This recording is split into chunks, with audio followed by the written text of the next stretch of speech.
Caller, you'll need to push *6 to unmute. Yeah, you can hear me now? I know you can. I am a Mendocino County Fair Board member. I've been a member of the County Fair Board for 20 years. I'm a very active member of the County Fair Board. I don't get a jacket and a hat and then go free to events. I'm very much a hands-on person. What I'm talking about only is the fairgrounds. I want to keep the focus at the fairgrounds. This is what the agenda item is. We have been given all kinds of differing information. As noted earlier by Valerie Henold, that there are sewer systems that are like this in Geyserville. These are not like for like systems. There's no household affluent in any one of those systems. Nobody knows what they're talking about. Nobody has visited a like for like system that treats over 500 people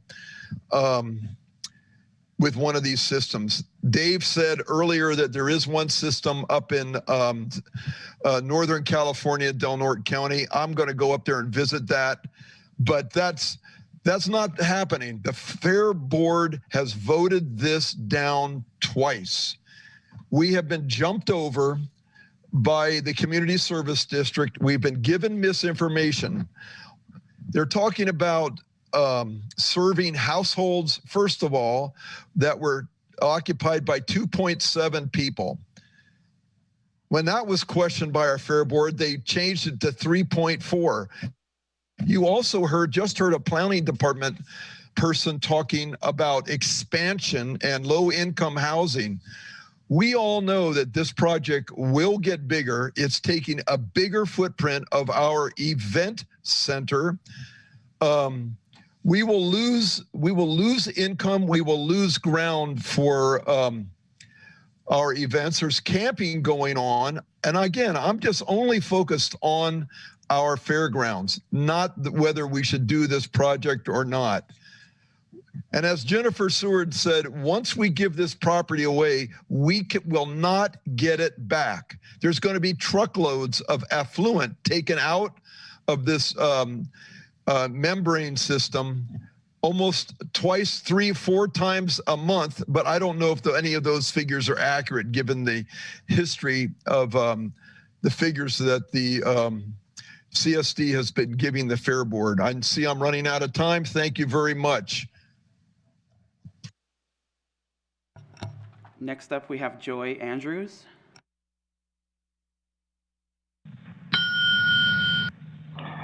Good morning. I'm Joy Andrews. I've been general manager of the Anderson Valley CSD for the last 10 years. Just a couple things. There's a misconception that that this building would be very noticeable by anyone attending the fair. The building that would house the treatment plant can be designed to be aesthetically pleasing in almost any way desired. It could even match other buildings at the fairgrounds. The fairgrounds has aging infrastructure as far as their sewer system goes, and we would be able to incorporate them into this treatment system. So that would be a cost that they would not have to bear. Also regarding the amount of profit that the fairgrounds brings in for the county, it does bring in revenue, but I would ask you to take a look at their financials to see how much actual profit is being turned.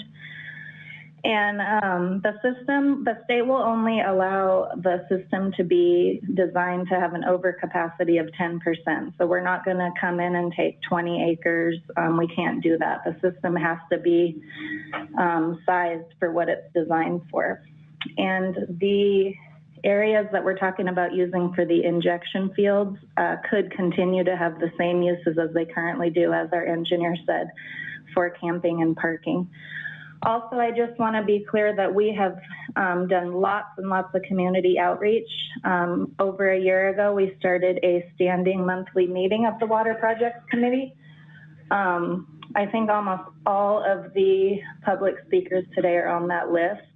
Ms. Khan regularly attends those meetings, and she was aware that we are interacting with the county to look at the fairgrounds as a site. So we have been very transparent. We also had our notice of preparation meeting for our CEQA well over a year ago, probably going on almost 2 years, because this project has been stalled because we can't find a site that is suitable as far as soil goes. So again, all we're asking to do is to do soil tests so we can move forward. And we've been working on this project with the state for 5 to 6 years. And these are just planning grants right now. So I just want to be very clear that we have done a lot of noticing. We've had public expert panels where the public can ask us experts questions. And our board members have gone door to door to businesses here in town. We've sent postcards. And again, we have our monthly meeting now. So we've really tried to be very transparent in the process. Thank you.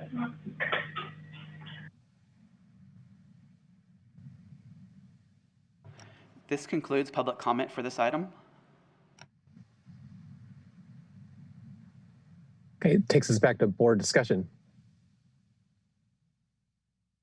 Supervisor McGordy. Yeah, I would like to get the particulars of this and kind of figure out exactly how much water we're talking about, et cetera. And I don't think we need to take up our time at the board meeting. I like what Supervisor Williams has suggested, that I consult a little bit and report back. And then maybe we can reschedule this when we have more information. Supervisor Williams? Can we have county council advise us on roles and responsibilities? Because we've heard the Fair Board feels like they haven't had the opportunity and they voted it down. And, and I haven't seen a lease. And so it looks like it may be the county's role. County council could help clarify that situation. And then I think it would be good to hear from planning. Do they recommend this? Do they have hesitation? Where do they stand on their recommendations?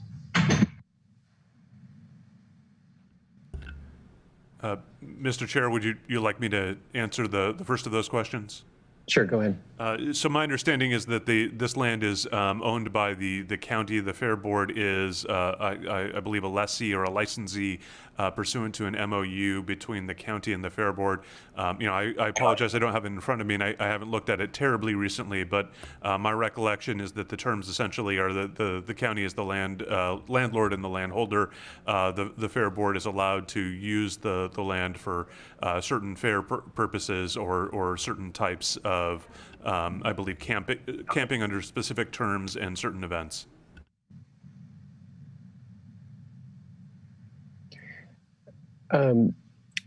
So my inclination is, when I hear there's over $30 million in state funds available for an infrastructure project that's obviously very desperately needed. Boonville is one of the most significant unincorporated communities in Mendocino County. It's a gift that's too big to pass away. So although the action requested is involving a specific property, it's only, as I understand it, it's only requesting additional information about that property in order to complete the CEQA document. And if that's the case, I really don't see the point, personally, I don't see the point in delaying obtaining that information for the CEQA process. And I think that's really where people want to focus on process. I think that's where they ought to focus, is on the people who are managing that CEQA document. Yeah. Supervisor McGordy? I would agree with you 100%. This needs to keep moving. Taking soil samples, it doesn't mean that the project's going to be located there, but I think all options have to be on the table. I just ran some really quick calculations based on the idea of effluent being about 40 gallons per day, which is a little bit on the high side by 500 people by, 365 days a year. And it turns out that they would be producing about 22 acre feet of water, which is enough to irrigate about 10 acres of pasture in a typical year. So it's not a huge amount of water as it goes to agriculture. So the amount of effluent coming out of this, if it's tertiary treated, would probably be nominal, and it might actually be a resource that could be used also by agriculture in that area for pasture. So there's lots of options, but I think right now the important thing is to get the testing done. Chair Jody, we do have planning and building services on the line as well to answer any questions. Okay, thank you. would planning and building like to add anything to the discussion? Mr. Chair, members of the board, Nash Gonzalez, Interim Director. With me, I have Julia Krog and Jesse Davis. And basically what I'd like to note is that by going through these studies, by going through this analysis, nobody is preconditioning the site. Basically, what we have to understand here is that the county has a lack of infrastructure, not only countywide, but also in Anderson Valley. And so given the opportunity to look at and investigate possible sites for the creation of infrastructure, this is really what this, I don't even want to call it a project, this is what this act is all about, is really looking at sites. And really what we need to do is focus our efforts into the downtown area as opposed to looking at rangeland sites outside of the downtown or core downtown area. Because one of my concerns is that if we don't utilize sites that are close to the downtown where the population centers are, then what happens is we start moving out of the core area into rangeland or other resource lands. And by doing this type of a project elsewhere, we're actually looking at creating growth-inducing impacts, because now you're bringing the infrastructure to the community from a rural area. So that's one of the concerns. And yes, this is really an investigation at this point in time and not a project. And I'd like to ask Jesse to weigh in, because he's had some communications with folks, but we really need to think about what our general plan says and focus on the core areas. Chair and board, this is Jesse Davis, Senior Planner with Mendocino County. And I'd like to iterate that I have otherwise been involved in this process and investigating various sites and infrastructure with the Boonville community now for approximately 2 years. And I would just like to call your attention to the community-specific policies that we have in our general plan that look to retain and expand Boonville as the commercial and social center of the community, and also look to the county itself supporting efforts to develop and protect sustainable and reliable supplies for residential, commercial, and agricultural uses without detracting from a healthy ecosystem. And I will note that throughout this process, a myriad of sites, including the airport, have otherwise been investigated for this infrastructure component. And I'd also like to turn it over to Julia Krog, our Assistant Director, to speak about the process that will be entailed as we move further down this CEQA process. Thank you, Jesse. Julia Krog, Assistant Director. And I think I just want to focus on the fact that there will be environmental compliance required for this system before it's installed. And that's going to trigger an EIR, an Environmental Impact Report, which requires analysis of alternatives, including a no project alternative. So this is still an early phase sort of in the process where they are still getting the information necessary in order to be able to complete that environmental document. And we are here, the three of us are here, if you have any specific questions for us about the proposal. Supervisor McGordy?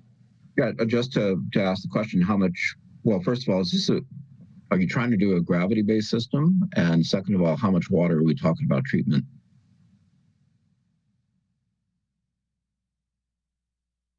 Mr. Chair, Nash Gonzalez, Interim Director, I would refer to the project engineers to answer that specific question.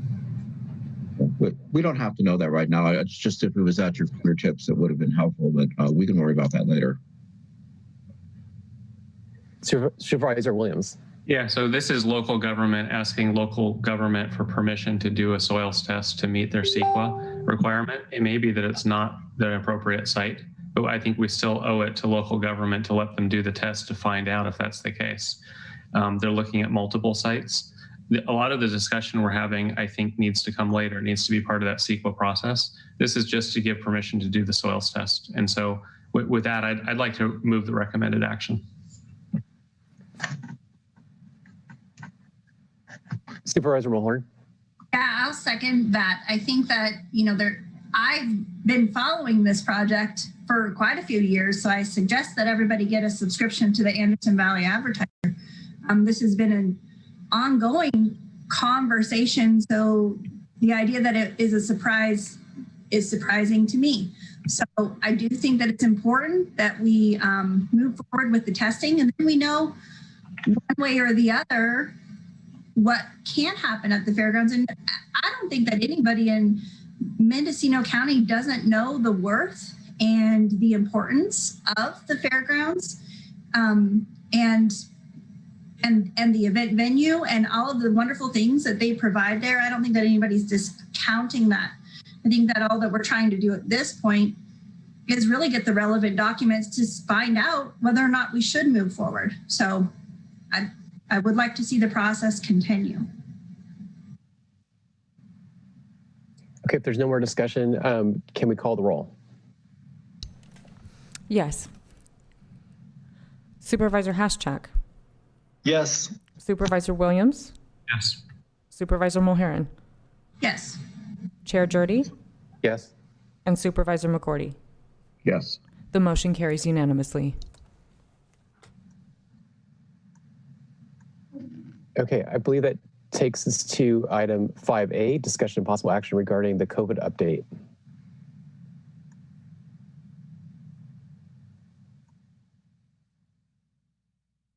Let me take a minute. Do we have appropriate county staff to join the meeting? We do, Chair Jurdy, we actually do have a few more public comments on some other consent items. Oh, okay. I wasn't aware of that. Okay. So let's have the public comments on the consent calendar. These were some comments that came in after the meeting's commencement. So give us just a moment to get those queued up.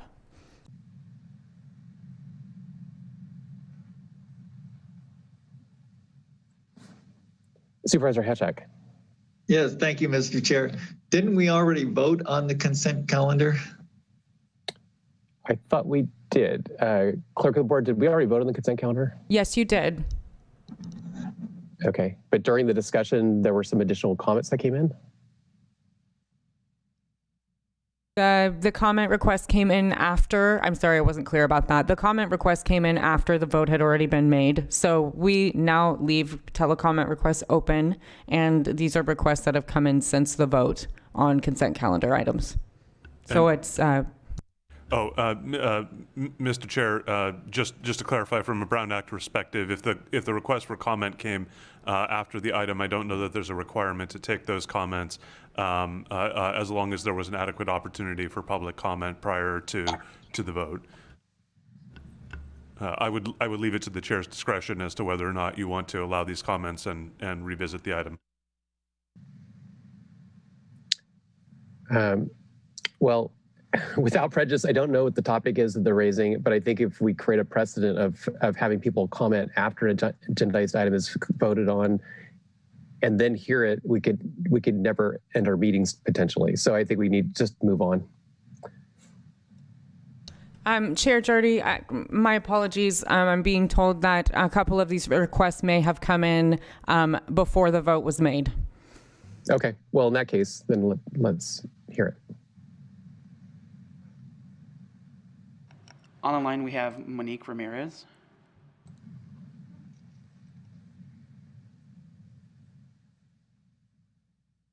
Hello, can you hear me? This is Monique Ramirez. Yes. Okay, thank you. And I have been on the call since the very beginning of this agenda item. I just wanted to speak to item 4AD on behalf of the Coalo Cannabis Advocacy Group and supporting the recommended action to reallocate $5,000 from the cannabis program budget to be used as a grant match investment for the equity program of Mendocino County. We're really grateful to see that being approved.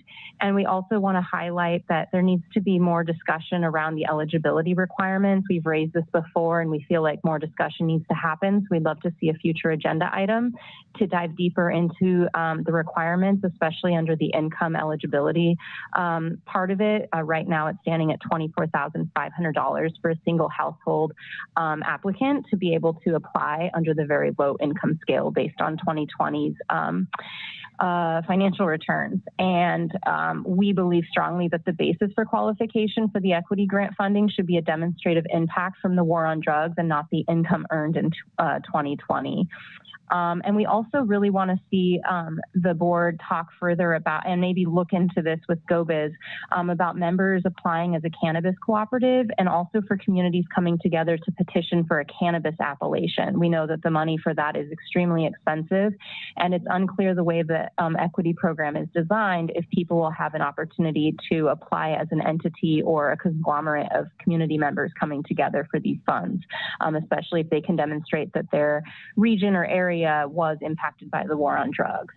So thank you for the opportunity to speak, and I don't want to take up too much more time, but we really appreciate this equity program in Mendocino County and look forward to its launching and applicants being able to receive funds. Thank you so much.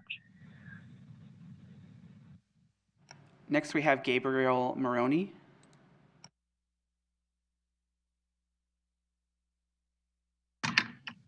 Good morning. I wanted to speak briefly on 4K. I had submitted my application for the Noyo Harbor District Commissioner. And I just want to mention that I really would have preferred if there was some sort of interview process, and much like how the Fort Bragg City did the selection process, at least maybe someone giving me a phone call and asking the different people that applied, why they applied, what they felt like they could contribute. I'm sure perhaps maybe some of you have gotten and read the letter I sent out.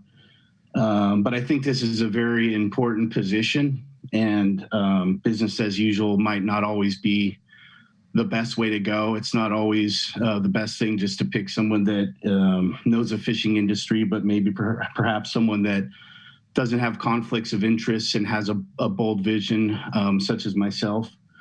I do have trust in your ability to select the proper candidates.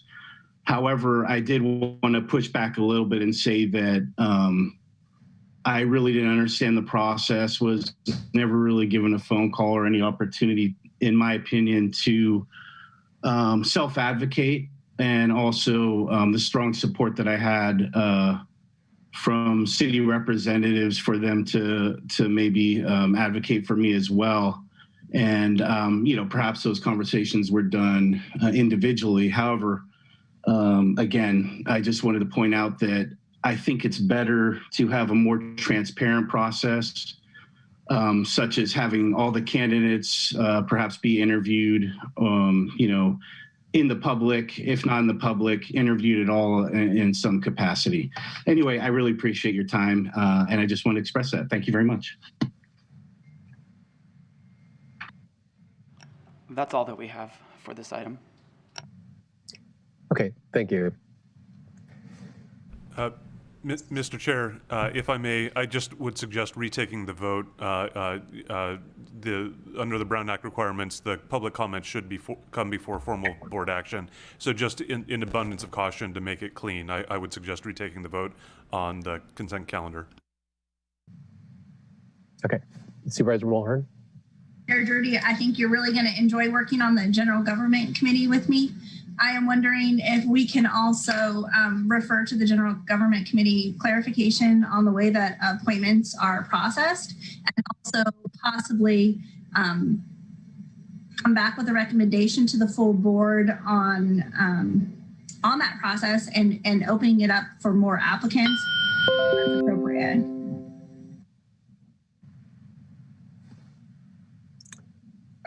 It's fine with me if that's a referral to general government. I believe actually it's yourself and Supervisor Williams who are in the general government this year. Well then, you're welcome, Ted. We're gonna have a good time. Okay. Do we have a motion on the consent calendar? I move approval of the consent calendar. I'll second it. Okay. Supervisor Mulhern? Yes. Supervisor Williams? Yes. Supervisor Haschak? Yes. Supervisor McGorty? Yes. And Chair Drudy? Yes. The motion carries unanimously. Thank you. Okay, so I believe at this point we do go on to agenda item 5A, which is possible action update of COVID-19.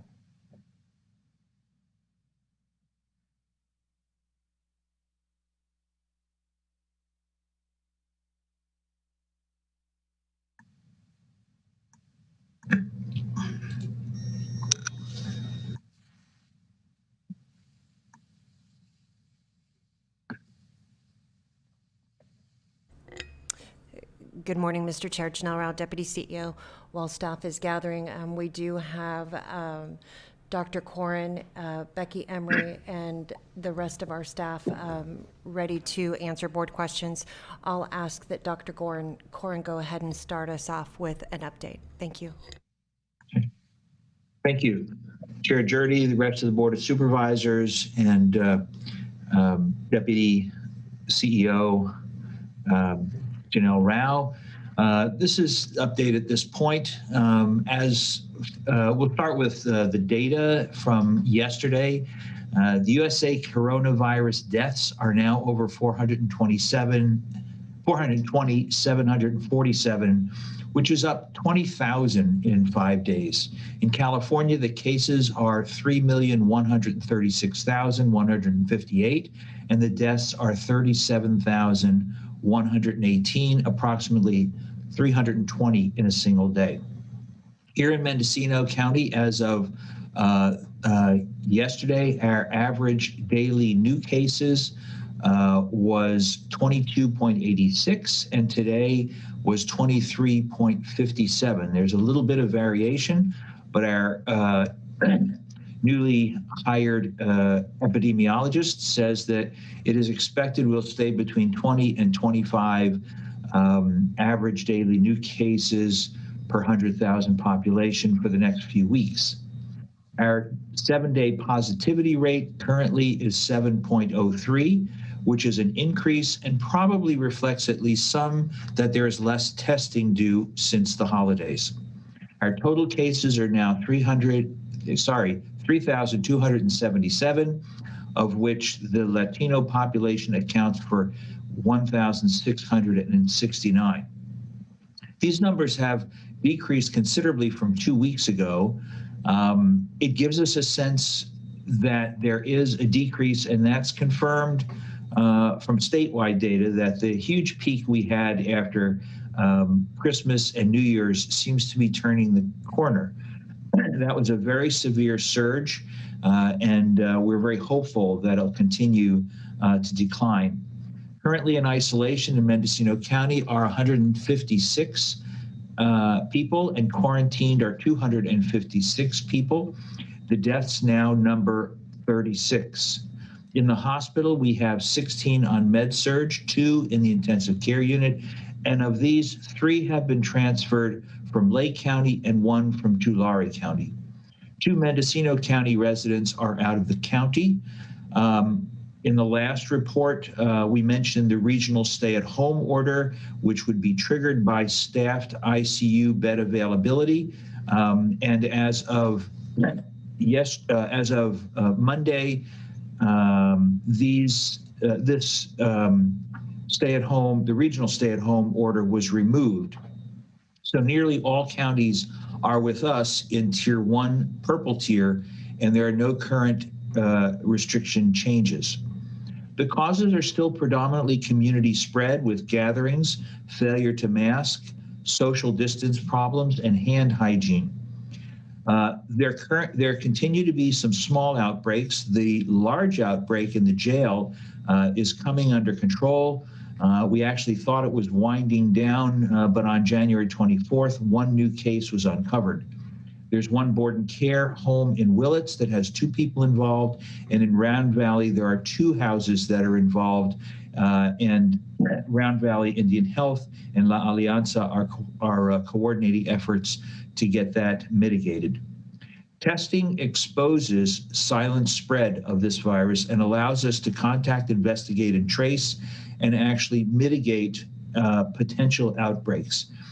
It is the major method that we do this. And as you know, when we were overwhelmed with cases up until this past week, we were only able to do contact investigation. So now that our case numbers are falling, it's too early to relax, but we are being able to increase our efforts again to contact trace. Now that the numbers of new cases have fallen, we are getting back to reaching out to the contacts as well as the index cases. A new concern now has been the emergence of mutations of the virus. Until this week, I had not heard that some were considered more virulent. One from the UK was considered to be an increased risk of transmission, but just in the last few days, we're being notified that there may be an increased virulence, meaning more deadly than the other viruses have been. Other variants from South Africa, for example, has not reached the United States to our knowledge. There's another one from Brazil that's been discovered, and it's really too recent to know how to characterize that. There is also a new variant from the United States, which seems to have originated in San Diego and may be one cause for the surge in that area. So far, they seem to be susceptible to current vaccines, but again, until we have some time with them, we don't know that that's going to be a fact or sustained.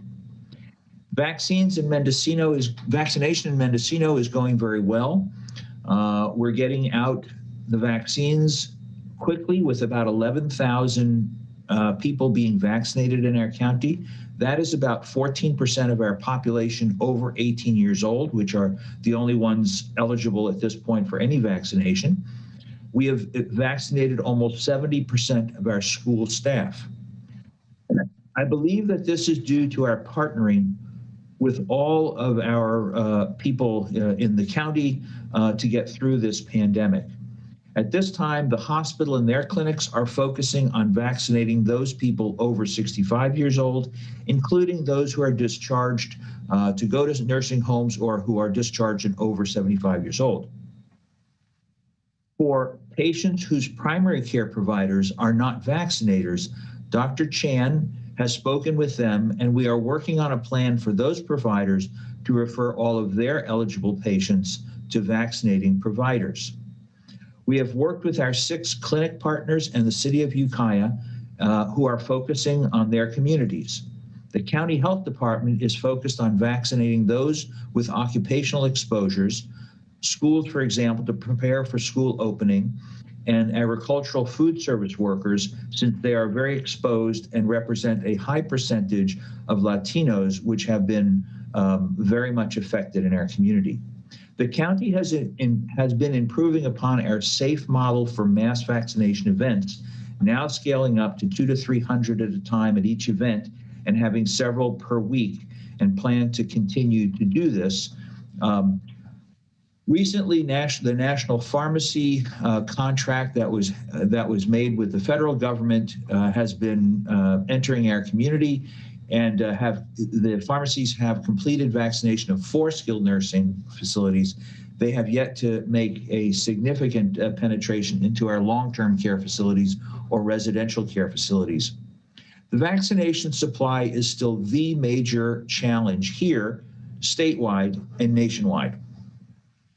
The local health departments are getting significantly less than the multi-county entities and the pharmacies.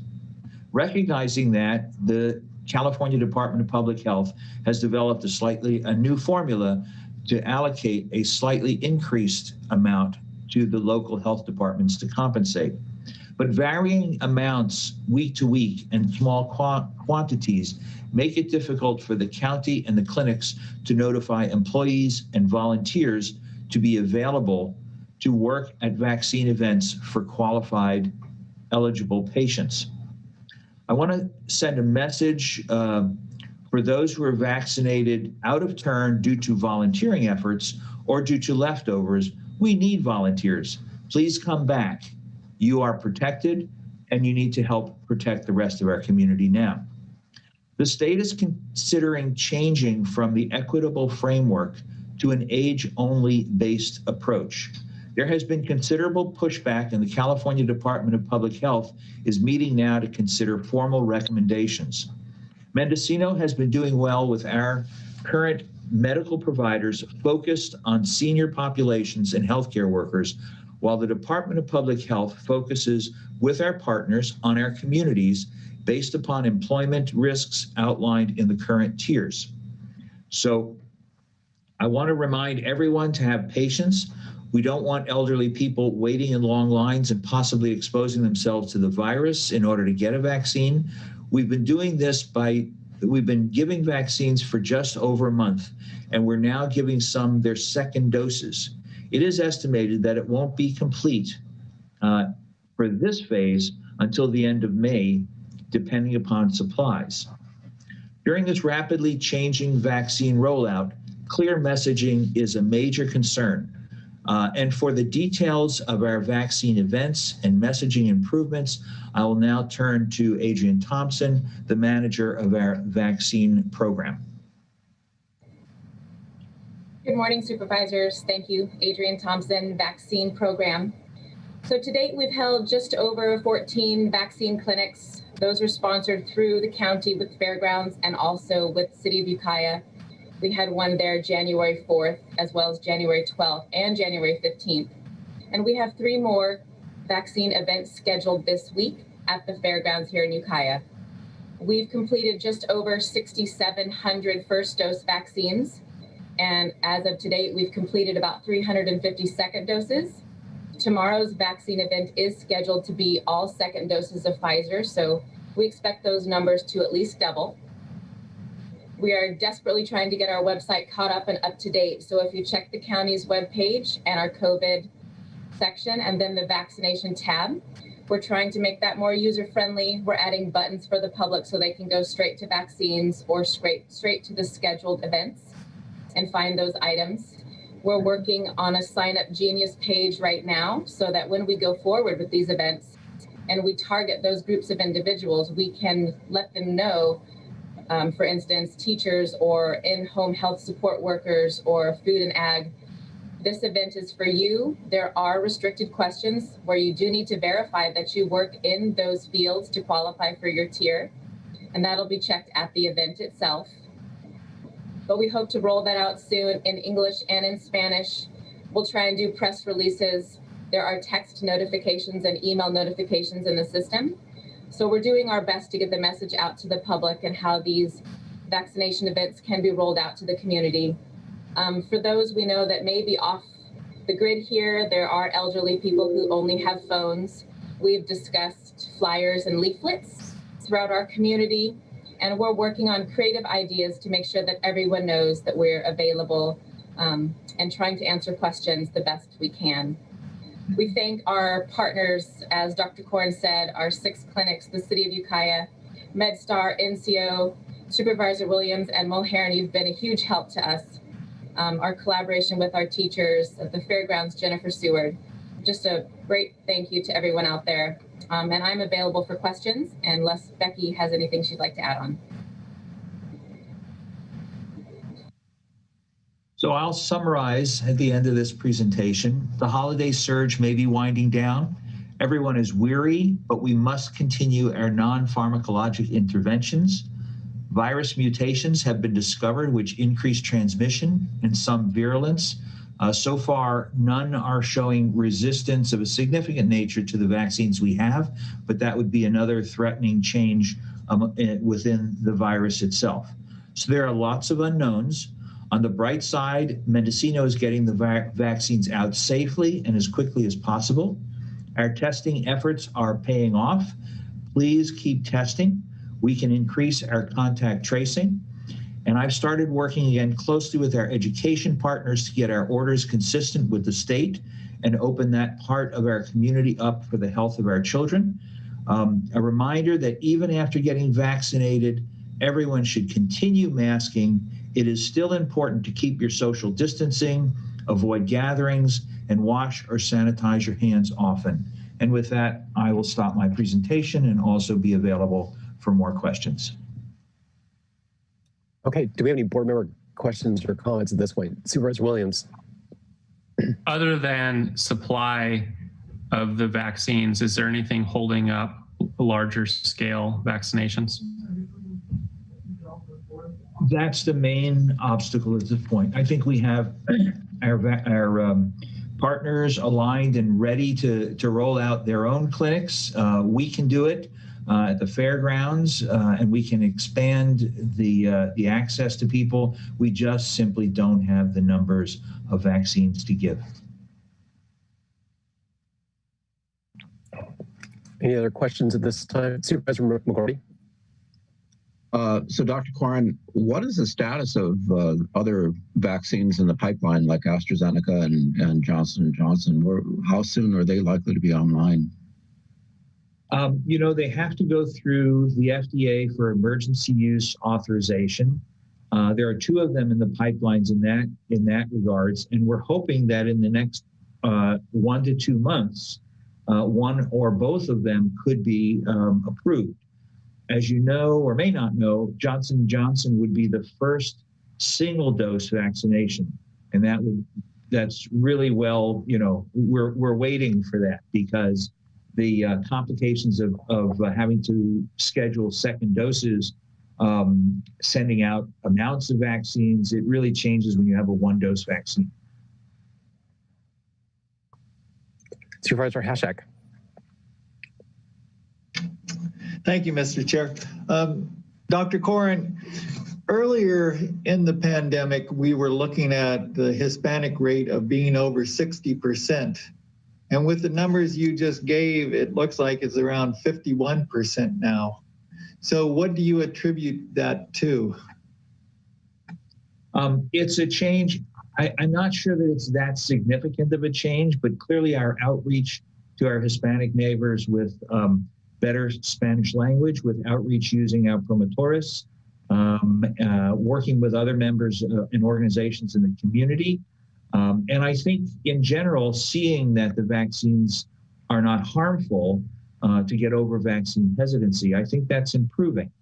I'm hoping that'll continue to improve. That is still disproportionately high among our Hispanic neighbors. Okay, thank you. Okay. Supervisor Mulhern. I just have a couple of questions and maybe a couple of comments. Do we know when the vaccine page will be updated in Spanish? And also I noted that the vaccine flyer is only in English on the webpage and not also in Spanish, so that should probably be updated as well. Adrian, do you have any answer? Thank you, Supervisor. We're working with our PIOs right now to get everything on the webpage converted into Spanish, as well as the Sign Up Genius having another link that is in Spanish, so all documentation is bilingual. I'm hoping that they will be able to complete that by tomorrow, so that the next couple of events will have all Spanish and bilingual information. Thank you. I would appreciate that. And then also just I guess it's a comment. When we first were in shelter in place, I helped deliver flyers for the Mask Up Window, and I delivered in both English and Spanish. And I noticed that many businesses only placed the English version in their window. So we really need to talk as a community about always using both English and Spanish. And it's very important that we make sure that when we supply businesses or organizations with flyers, that they, kind of remind people to please post it in English and Spanish, and also to give them enough packets to do that, or leaflets. Do we know how the My Turn app that the governor of California is using is going to work within our public health system? It's my understanding that it is a tracking system that's supposed to alert you about when you're having clinics, but I don't know if the county of Mendocino will be using that and how that will interact with our community. Do you have any indications on that yet? I'm not sure exactly how that My Turn will operate yet. I have a webinar on that tomorrow, so I can bring back more feedback later. I don't know a lot about it as of yet. Okay, I appreciate that it's evolving, but the governor is encouraging people to sign up, and I'm just trying to figure out how it's going to interact in our community. And just one final reminder to businesses, there are PPE supplies, masks, and hand sanitizer available through the local chambers of commerce on the Mask Up Mendo website. You can sign up to receive those. I know that it's been quite some time that we've been working through this shelter in place and the tiers, and it's just important that businesses continue to have sanitizer and masks available for their customers. So I would like to encourage everybody to use that website. And then also, if there are businesses that would like to organize their own testing, they can use the mobile testing that the chambers have worked on for that and free up some space at the OptumServe locations. So just a couple of thoughts on those things. Thank you.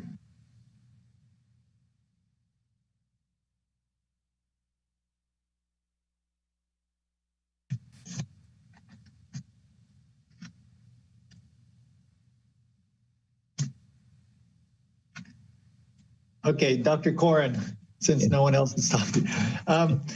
You mentioned that 70% of the school staff have been vaccinated with the first round, and that number seems to have been kind of stagnant for the last week or so since the first round. So it doesn't seem like it's increasing. But do you have any idea about school openings? And you know, if only 70% of the staff are vaccinated, then how would that happen? This is Deputy Clerk Lindsay Doherty, and I'm just going to make note here that the gavel has been passed to Vice Chair Williams. Okay, if I can answer that. The numbers of school staff that have been vaccinated is going to be impacted by our real lack of vaccinations that are coming into our county. So initially there were several clinics, mass vaccine clinics that we actually targeted the teachers for. And at this point, we're looking for that opportunity again. I'm concerned that the state's movement to an age-based system might halt that process in a big way. And we're trying to get them in as fast as we possibly can before that would happen. As far as working with the schools, I had a meeting yesterday with our school superintendent, Michelle Hutchins, and there are a number of issues that the schools will have to work through. They have another, so not the schools K through 6 that have waivers. We are now luckily under the cutoff age or cutoff number of cases, 25 cases per day average per 100,000, so that schools can be opening. But the schools that have not been opened at all yet will still need to apply to open, and that so far is still waiting for us to get down to a red tier. So we were talking yesterday about what are the criteria, what are the requirements for the schools to be able to do that, and that has changed in a major way in the last month. One of the big concerns is how frequently and under what circumstances do the school staffs and the students need to be tested. And for our small county and relatively not well-off schools, using the PCR testing is a very big obstacle. So what I've been working with them on is trying to get the less expensive 15-minute Binax now antigen test available for them to use. And we're working through that right now. So I think that in the next few weeks, they will be able to get their applications and checklists together and post them. It will have to go through our office in order to look for any possible egregious problems, which I doubt that there will be.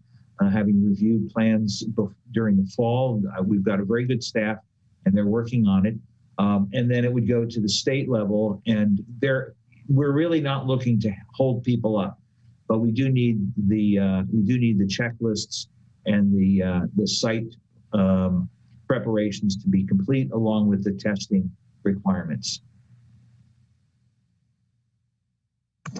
Okay, thank you.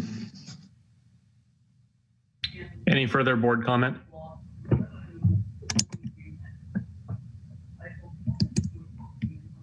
Can we go to public expression? Clerk, do we have anyone in the queue? We do not have any requests for public expression on this item, Vice Chair Williams. Can I entertain a motion to approve the presentation? Or is there any objection to moving on? No objection. No objection. Let's move on. Okay. Thank you to everybody. So we're on, let's see, we're on 5B, discussion and possible action, including introduction and waive reading of an ordinance delegating authority to invest or reinvest the funds of the county and its other depositors in the county treasury to the treasurer for calendar year 2021. This is sponsored by Treasurer Tax Collector. Treasurer Tax Collector, are you able to introduce the item?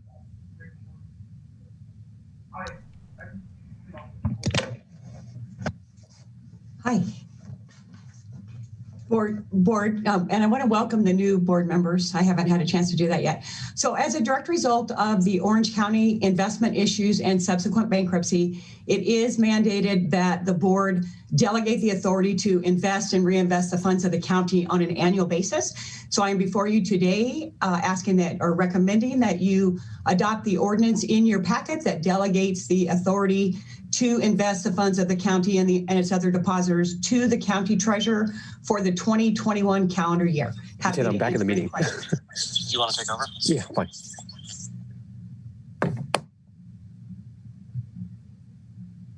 Did you hear that? Yeah, thank you. Oh, sorry. So that I'm happy to answer any questions. So I've, for the public, I've handed the gavel back to Chair Jurdy. Do we have any public comment on this item? We do not have any requests for comment on this item, Chair Jurdy. Move the recommended action. Second. Okay, can we have a roll call? Yes. Supervisor Haschak? Yes. Supervisor McGorney? Yes. Supervisor Williams? Supervisor Jurdy? Yes. And Supervisor Mulherin?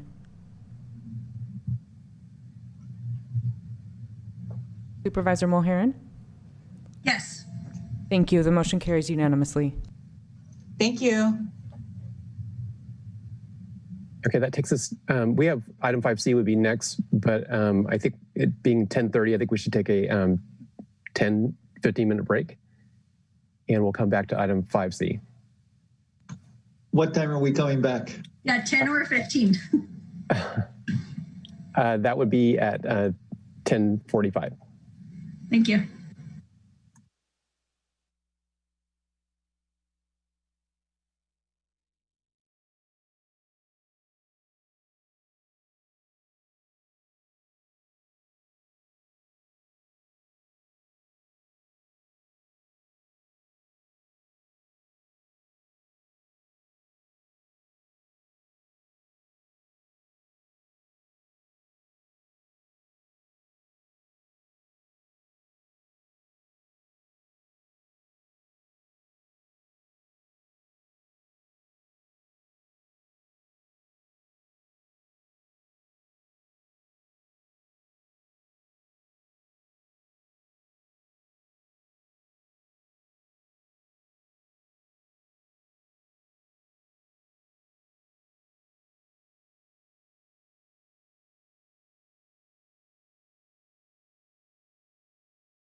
I'd like to hand off the rest of the meeting for this morning to Supervisor Williams. I've had the stomach flu, so I'd like to participate as long as I can, but I'd like him to chair the rest of the meeting this morning.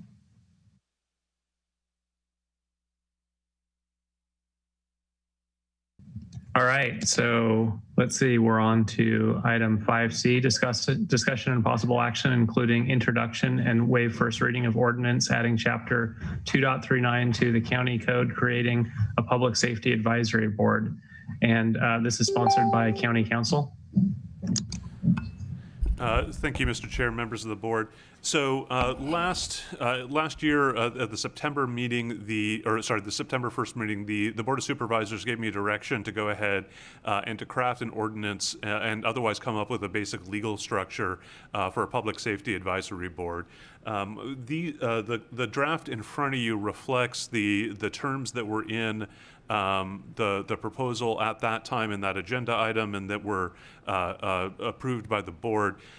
There's a few things that I do want to just touch on here. One of which is that I want to let you know this is just the basic structure. I think that there's going to be a lot more that's going to need to be developed for this body in terms of both the bylaws, rules, and processes. And in looking at it, I thought from a legal and a process perspective that it would be better to keep the basic structure in the ordinance, but to let some of those specifics be worked out through another mechanism so that we wouldn't need to do an ordinance change anytime that there's going to be a modification of the process.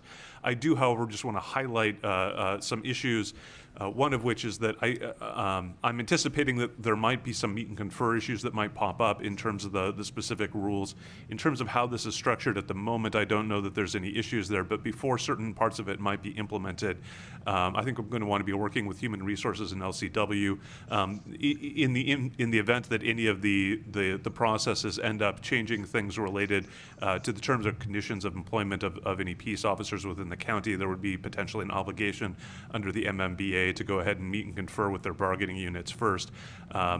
This would not be implementing anything along those lines at this point, and we're not certain that any rules would necessarily cross that line. But if any rules or processes were to be developed, we may need to go through that step.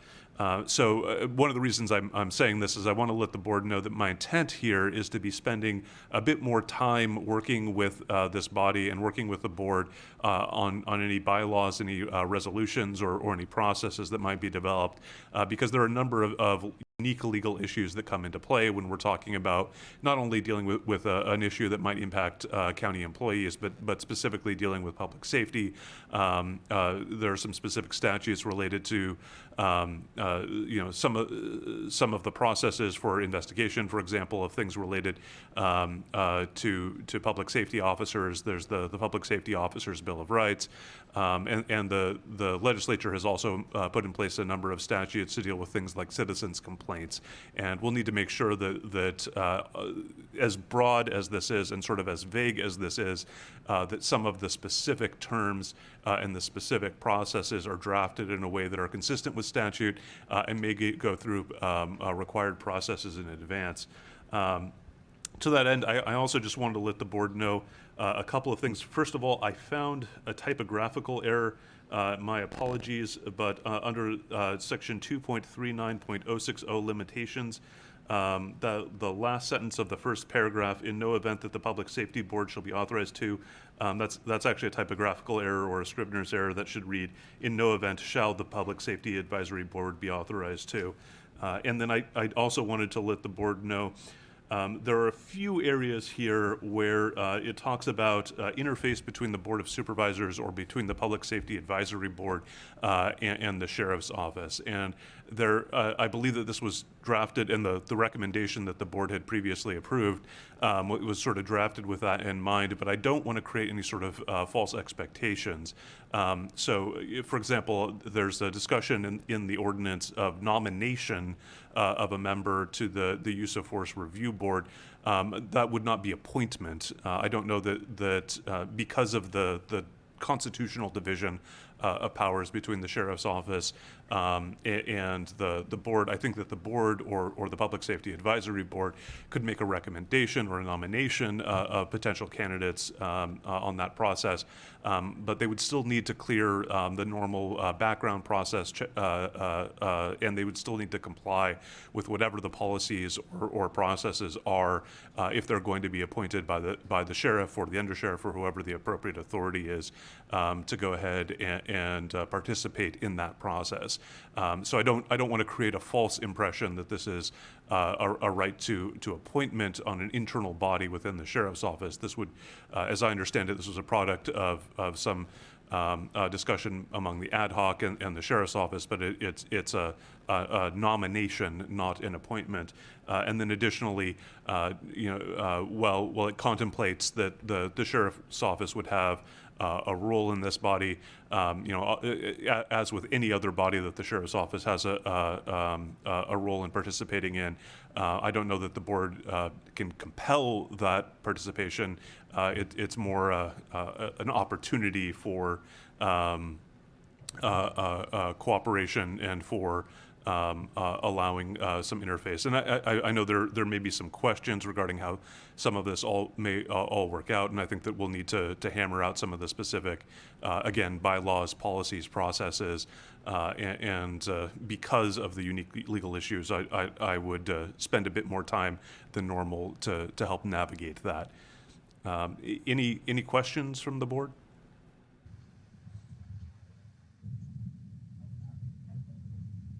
Supervisor McGordy. Yeah, I have several questions. The first one being, it's called a Public Safety Advisory Board, but isn't it really about the sheriff? We're not talking about fire or wildlife services or anybody else. Is that true?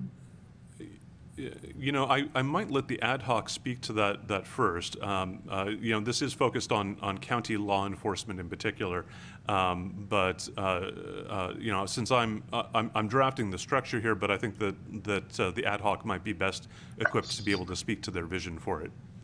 Supervisor Haschek, you're muted. Thank you, Mr. Chair. Yeah, we went around on this quite a bit, and the idea is to look at public safety and its many facets of what is going on in the county. And so it could be, looking at response times. It could be looking at, what the services that are being provided for different communities. It could be a variety of things, not just the sheriff's department, but,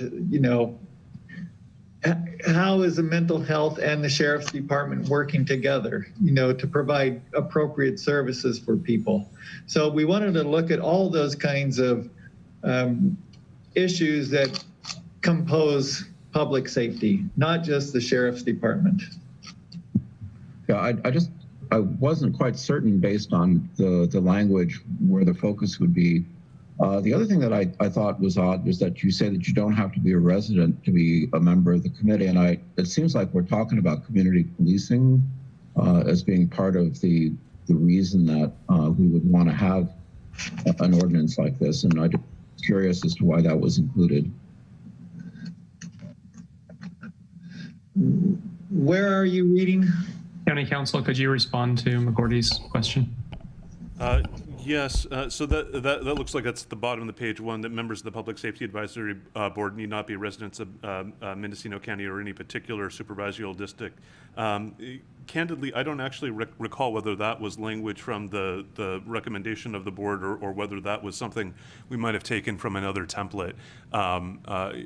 Generally speaking, the board, unless it waives it, members of a body would usually have to be residents of the county. I would say this is really just a question of what the board's preference is. If the board would prefer to have the residency requirement, we can go ahead and include that. You may want to have nominations or appointments by a supervisor, but maybe not have requirements of a specific supervisorial district. I would say My apologies. I really don't recall specifically where that language came from. It might have been from a template that we had used elsewhere. Supervisor Jurdy.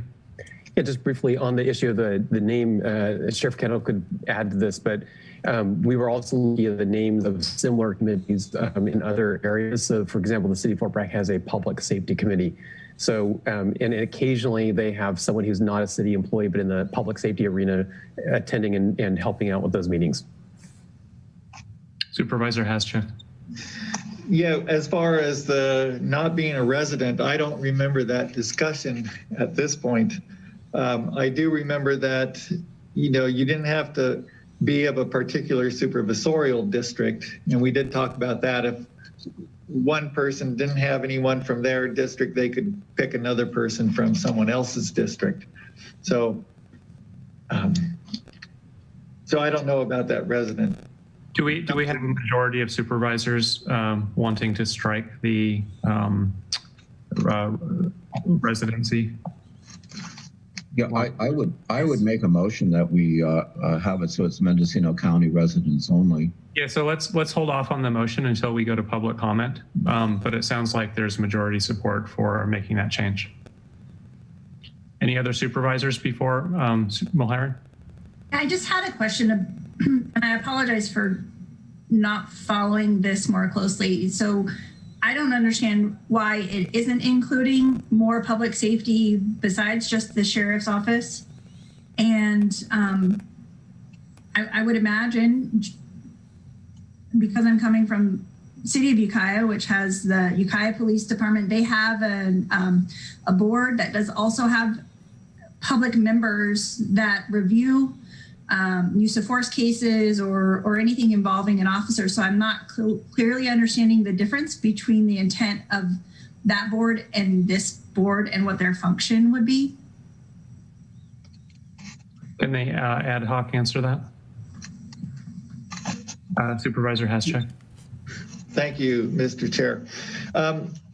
Yeah, the use of force board, and in the bottom of page 2, letter G, County Council talked about, the nomination of a member of the public, and that's certainly something that we've talked with Sheriff Kendall about, and it's getting a person from the public onto this use of force board, which is within the Sheriff's Department. This Public Safety Advisory Board would be looking at these global issues that we have as a county. What are the response times? How are we dealing with those mental health patients? Is fire safety and the Sheriff's Department in alignment on certain issues? How do we deal with certain issues? We want to look at all those things that provide for public safety in our county. And so I don't see it just in the Sheriff's Department. We certainly, we'd be looking at other issues too. And the question I had perhaps for County Council, were the provisions afforded by AB 1185 incorporated into this proposal? If I may respond, no. This was taken, I believe, before AB 1185 was passed. I simply took the direction from the board from that meeting. I did not understand there, and if I misunderstood, I apologize, but I did not understand the board to be asking that any changes be added to reflect the new bill. And could the ad hoc comment on the intention? Do you want AB 1185 incorporated, given that there's now a state framework to follow, or would you prefer not?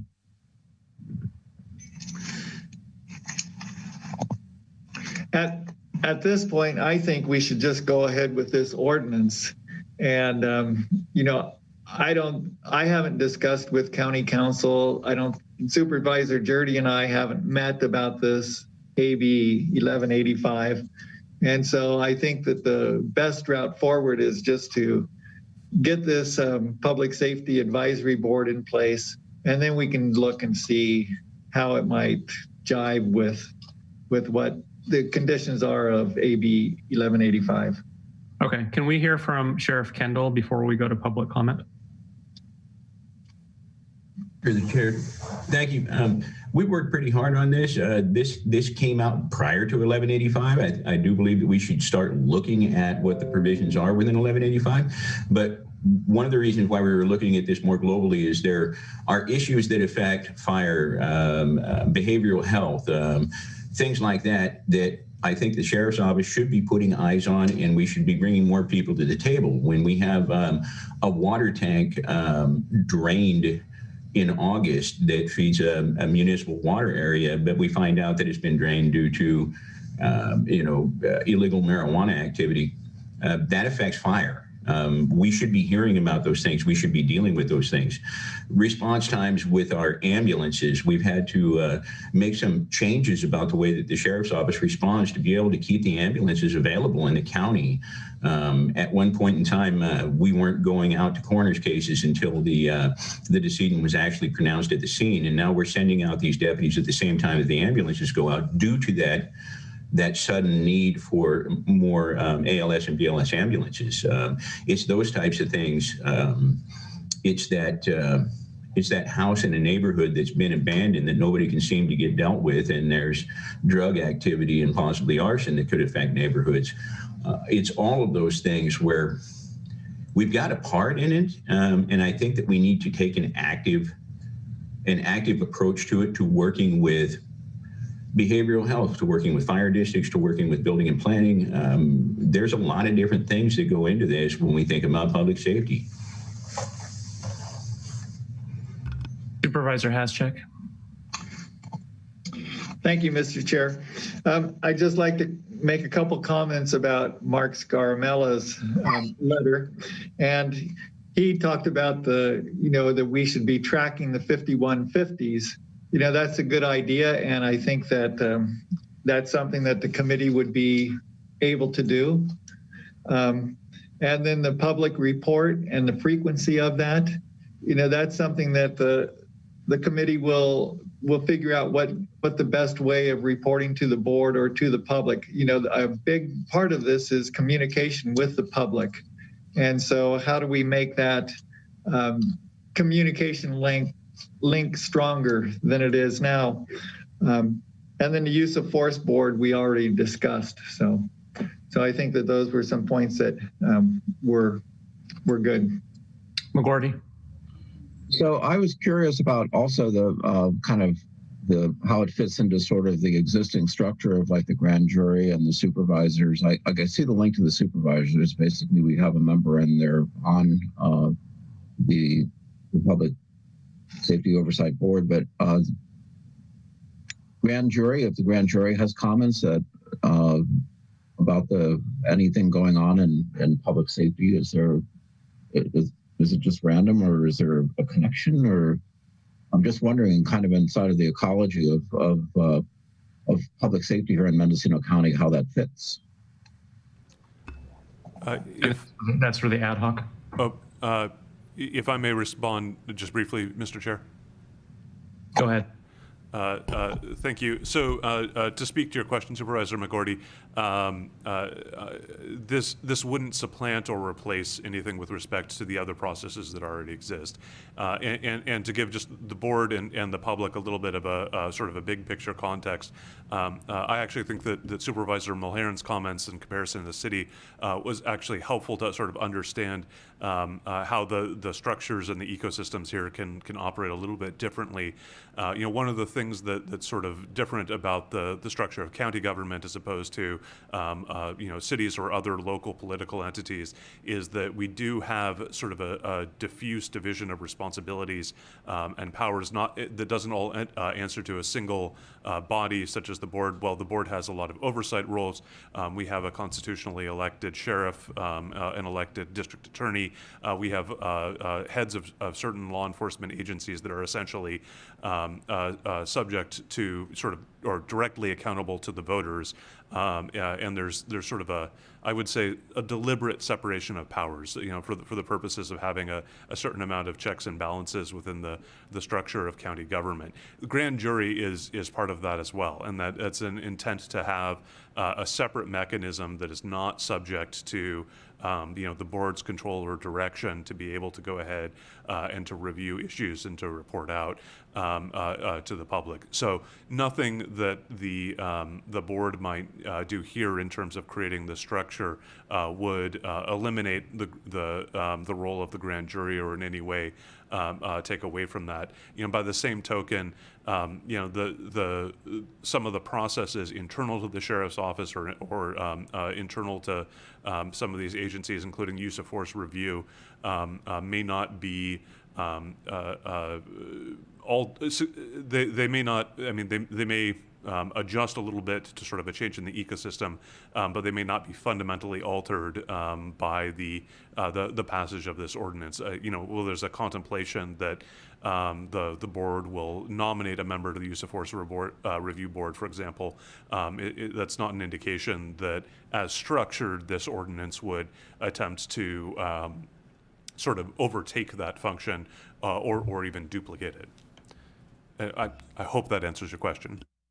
So my take home from this is more informational than regulatory in nature, would you say? How would you describe it? Yeah, and I would say that the key word in this body is advisory. It's a public safety advisory board. This is an entity that has the ability to look into certain things the same way that many of the boards and commissions that the board may create operate. They have an ability to look at various policy issues and report back and make recommendations to the Board of Supervisors as to things that may be helpful in terms of policy changes, policy updates, interdepartmental communication, these sorts of things. Okay. And I will say that's at least what I had gleaned from the direction and what had been put in the ordinance as is. I don't want to be trying to take the voice of the ad hoc. This is simply what I had gleaned from the prior direction. Let's go to public comment. Clerk, do we have anyone in the queue? Yes, we do.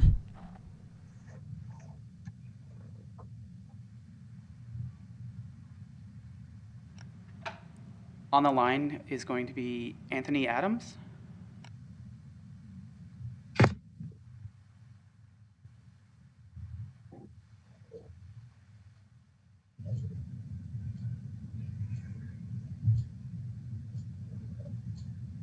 Thank you very much. Chair Jurdy, members of the Board of Supervisors, CEO Angelo, and Sheriff Kendall, thank you for allowing me to be with you this morning to talk about Agenda Item 5C. I'm calling in support of the creation of the Public Safety Advisory Board. However, I do want to acknowledge that while the efforts being undertaken today are a step in the right direction, that civilian oversight, I think, is always advantageous, I don't think it goes quite far enough. However, that being said, I would strongly encourage the board to evaluate whether or not this committee, or excuse me, this advisory board, is going to ever be in a position where it could sufficiently accommodate 1185's goals and aspirations. Two major points with respect to what 1185 does that the Public Safety Advisory Board does not. Number one, the Public Safety Advisory Board, as Sheriff Kendall, I think, correctly points out, it looks at a lot more than just the Sheriff's Office. It looks at a number of agencies and the interdepartmental workings of those respective agencies and how they impact one another.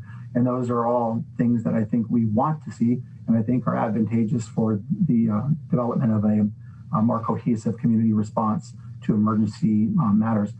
But 1185 goes further. It actually creates a board that is specific to oversight of the Sheriff's Office. And this should not be viewed as an indictment on our Sheriff's Office. On the contrary, I have great confidence in our Sheriff's Office, but so did a great number of other civilians and citizens in counties where it turns out that there were problems, systemic problems in those agencies. And this 1185 structure is intended to give civilians and civilians only the ability to have direct oversight to ensure that there are no problems that are going beyond the scope of attention as would be deemed necessary to ameliorate these kinds of potential problems that we've seen in other largely bigger counties. AB 1185 specifically provides subpoena authority to its respective boards and or an inspector general in order to ensure that the organization has the legal authority to thoroughly vet and investigate claims or concerns that may be brought to its attention. The Public Safety Advisory Board lacks that authority as it's currently structured. I would ask the board not to do such a, to not permanently narrow its scope, but to leave open the question of whether or not they should have that authority. And finally, with respect to the question of residency, I'm a Lake County resident, but I have great and important ties to this community, as do a great number of people that I work with.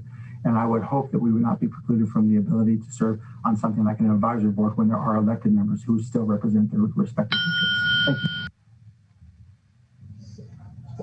you. Next, we have David Gurney.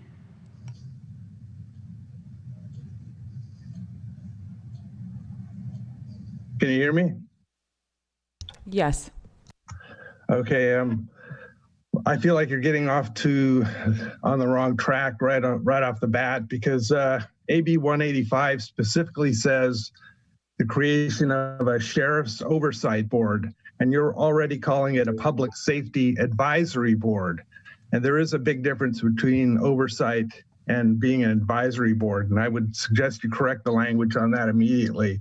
You call it either public safety oversight board or sheriff's oversight board, but let's call it what it is really. And, you know, involving mental health, the building department, what have you in this is going to make it way too broad. I would also reiterate what the gentleman before me just said in allowing this oversight board to have subpoena power. They would need to have access to police reports and body cam footage, for example, to even do any kind of comprehensive or responsible investigations to problems as they may arise. Also, the scope of the ordinance that you're writing should definitely include conditions at the jail, as well as oversight of the probation department.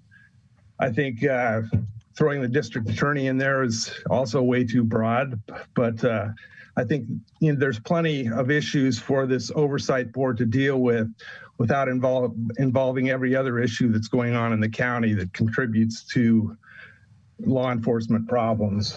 So, and there are problems in this county. Let's face it. You have the Stephen Neuroth death 5 years ago that was totally covered up by the sheriff's department, as well as recently in Albion, a citizen's face was mauled by a police dog. Things like this need to be looked into, and let's hope there's not too many other things like this that go on. But an oversight board, please call it what it is going to be plenty busy dealing with things that are coming up and will come up. Also, I would definitely agree with some of the things Mark Scamarella said in his letter, like the 2-year terms and staggering the terms as time goes on, so there's continuity in this board. That's about it. I'll cede my time. Thank you. Next, we have Jan McGordy.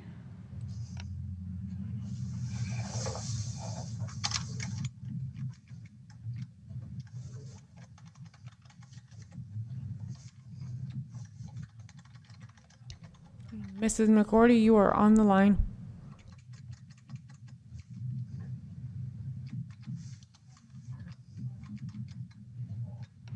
*6 to unmute.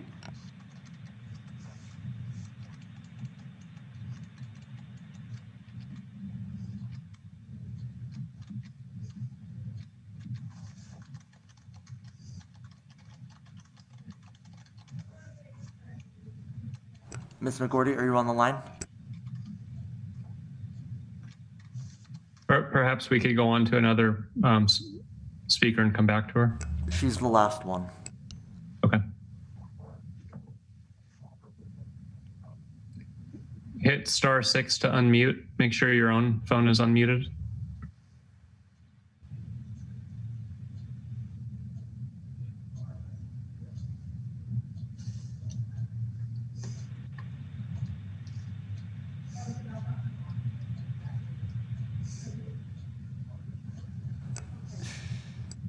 Chair.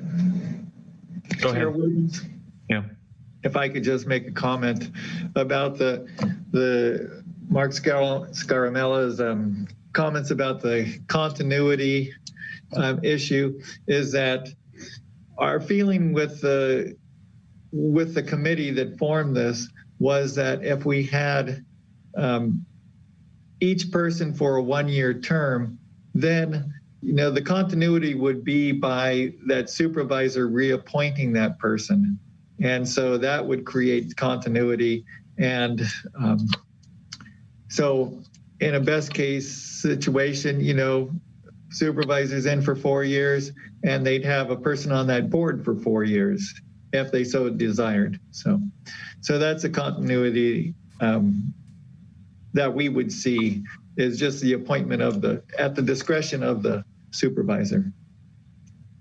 Clerk, has the caller been able to fix the technical difficulty? So Mrs. McGordy is in the meeting and she is unmuted. So. Hello? Hello, can you hear me? We can, go ahead. Oh, goodness. Muting. This is challenging. We can hear you. Go ahead and speak. You have 3 minutes. Thank you. So, yes, I'm so excited that you're considering this oversight or advisory board. It's, I think, something that's been necessary, and it shows that we're progressing as a county. I'm confused about the name for public safety. I assume it's based on community-based policing, but if it is based on public safety and includes in fire and mental health and the roads and transportation and everything else, then your membership is not comprehensive. Also, the membership is really not large enough to show the diversity of the county. If it's public safety, you should have representatives from mental health. You should have representatives from fire. You should probably have mental health anyway because of the issues with law enforcement and mentally ill citizens. So I don't understand why members could not be residents. I understand that the gentleman who was so loquacious in expressing the needs of this committee said he was from Lake County, but Lake County can have their own. If it's Mendocino County, we should, look after our own citizens. The terms need to be staggered. If you look at the Oakland as a template, they expressly set out how you set it up to stagger it from the beginning.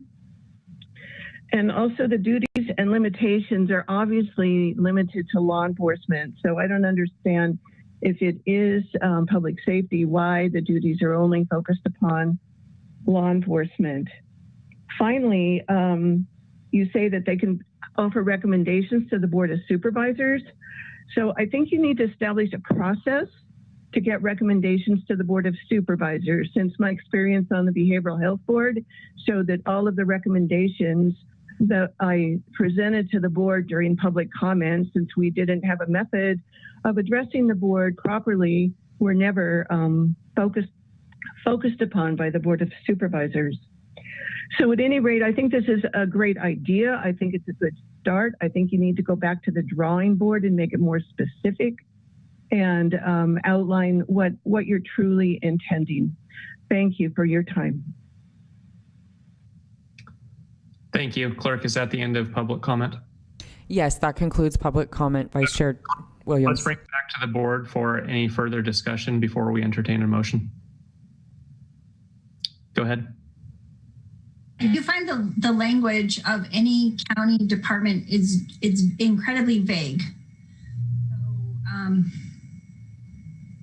I don't have an example off the top of my head. If a receptionist in the Department of Transportation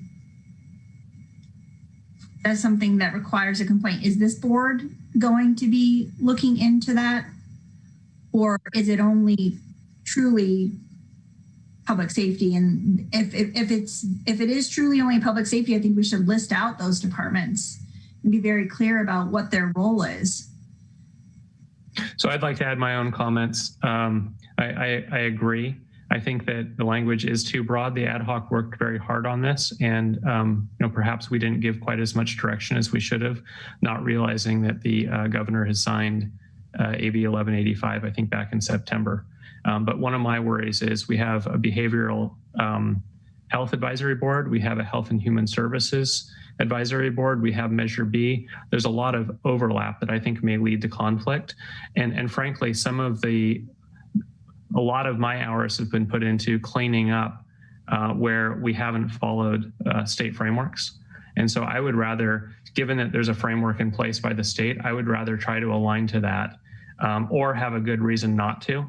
But if we start broadening this to roads and all the other potential public safety related departments, I don't think it'll be a cohesive board, and I don't think it'll be productive.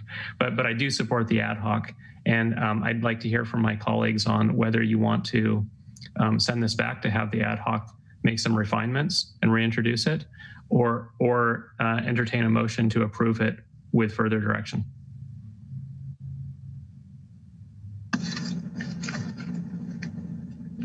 Just speaking for myself, I think we need to learn more about this new law, which was not part of our discussions. I would like to see that we could adopt this today, and we can always refine this. I'm fully anticipating we're going to be refining this organization over time based on the input from the members of the committee and also based on the needs that the board finds. Supervisor Williams? Or Chair Williams. Yeah, thank you. I agree with Supervisor Jurdy is that, this might not be perfect, but there's work to be done in the bylaws and everything to kind of craft it, and it's a start for this process. And I think that we do need to look at public safety, and in the 3rd district and in other districts I've heard of, we'll have an abandoned car, and then that car will sit there for a while, and then someone will fill it with trash, and then they'll set it on fire, and then it causes the fire gets out of control, burns down a house. Those kind of situations happen. How do we deal with those? What's the response of code enforcement? What's the response of the sheriff's department on these issues? Can we get ahead of those issues in some ways? And I think that this advisory board would be able to bring in that public input and help create a better, safer Mendocino County. So I support going ahead with this at this time. Any other board comment?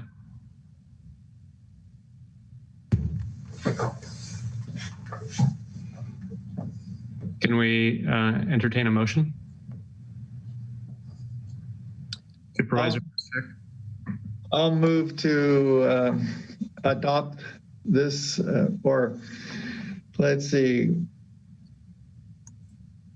adopt and waive the reading of this ordinance. I'll second the motion. Okay, there's a motion on the floor. Any further discussion? Mr. Chair, if I could ask for clarification. There had been a question about the residency requirement previously. Does the motion deal with the draft as currently presented, or is there a modification?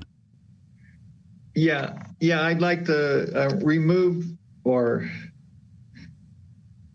include that residency in Mendocino County is required. I'd like to add that. So however you want to write it up. And or just put members of the Public Safety Advisory Board need to be residents of Mendocino County. I think that was the will of the board. Second degree. If I might, So if you strike out the language after need not be residents, if you strike out of Mendocino County or so just those 4 words, then you have need not be residents of any particularly supervisorial district. Then by default, the members of the advisory board would need to be members or residents of the county, or they would need to be, or that requirement could be waived by the Board of Supervisors by resolution, and that would just be by operation of statute. If that would accomplish the board's intent, we could simply strike out that language. Well, I don't think the ad hoc's intent was to allow people who were not residents of Mendocino County. I agree, but I think the county council was suggesting refining the language so that it would simply say that they need not be a member of any one particular supervisor district. Right, and that's fine with me too. So the maker of the motion and the second agree? Yeah, I do. Yes. Okay. Any further board discussion before we vote? Well, on McGordy? I assume that we plan to continue to develop and refine this. Is that part of the, I mean, I heard that in the discussion. Is it something that was not part of the motion? Would the maker of the motion entertain inclusion of McGordy's concern? Well, I think part of this is coming up with bylaws and everything. And as the committee gets going, I think that they'll have to find their way, and they'll, either focus in or deal with certain issues. So I think that we should leave that to the committee to figure out for themselves. And does that include alignment with AB 1185, or is that another discussion another day? Well, I think that could be a discussion for the committee. I'd like to go to Supervisor Mulherin. Did she have her hand up?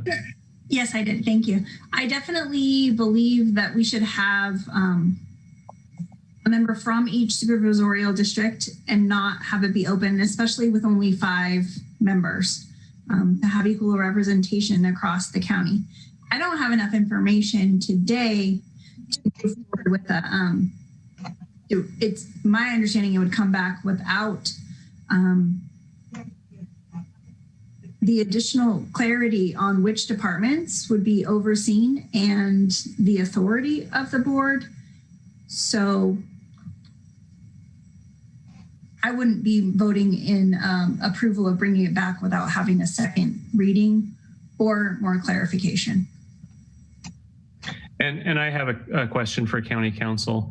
If we pass this today, and we have the second reading and we pass it, and then we decide we want to incorporate 1185, will that be disruptive? Would it be better to do that work first before we get too far along in the execution? I would say potentially. It might potentially be disruptive. It would depend a little bit upon sort of what the timing would be and how you'd structure it. Obviously, if you made a change, while we were 1 or 2 months into drafting bylaws, but that would substantially change it, then yeah, there might be some sort of inefficiency there, potential wasted effort. That being said, you could also, I think as Supervisor Hashak was suggesting, put that question to the Public Safety Advisory Board, have them make a recommendation to this board as to whether or not to fundamentally change the model, and then come back and you might have them operating for a while, essentially under the initial model before changing to a secondary model. So I guess to answer your question, Supervisor Williams, I think that there would be potentially it's sort of a judgment call as to whether it would be unduly disruptive or worth it to go that route. So I'm likely to vote against it as well unless we can incorporate direction to integrate 1185. I'm not concerned about when it happens, but I am terrified that looking at the citizens' oversight of mental health, that we have a board of really hardworking people, with a well-intentioned charter and structurally deficient. I would rather try to get the structure right from the beginning. Any further comment? Go ahead. I apologize. I've been trying to rack my brain for the law that requires law enforcement to release body cam videos within a certain time period, but it seems like that would come into play in addition to this new law that might be coming forward this year. I mean, I think that already exists, and I see some of the letters calling for subpoena of those records, but I think that that's already a requirement. So I'm blanking on the law around that. Maybe Sheriff Kendall, you have that off the top of your head? Yes, through the chair. Yes, I do. It was actually 2 years ago, Assembly Bill and Senate Bill 748 and 1521. And they already compel us to release videos as well as investigative reports when they're completed. We do have a certain amount of time to get that done, and they're available under Public Records Act requests. So we've been dealing with those for the past couple of years. Is that all for board comment? Supervisor Haschak. Thank you, Mr. Chair. Going back to Ms. McGordy's comment that we need to have greater representation, I think that one of the things we're seeing with the Measure B Oversight Committee is too much representation, or too broad of a spectrum, and not the inability to get things done. So the ad hoc and the committee working on this decided that 7 was the proper number, with 1 supervisor, the sheriff or designee, and 5 members from the public. We felt like that would probably be the most effective way of providing proper representation for the citizens of the, the residents of the county. And I guess with the 1185, it's that I don't know enough about it right now. I'd certainly like to have discussions with Sheriff Kendall about that and the committee. And I think that if we delay this longer, it's going to be another 6 months, because we've been working on this since I think June, when Supervisor Williams and I introduced it. And so I would like to just get it going, and then we can look at the aspects of 1185 and other things that would fine tune this. And through the board, I'm sorry, I misspoke. It was 1421, not 1521, and 748.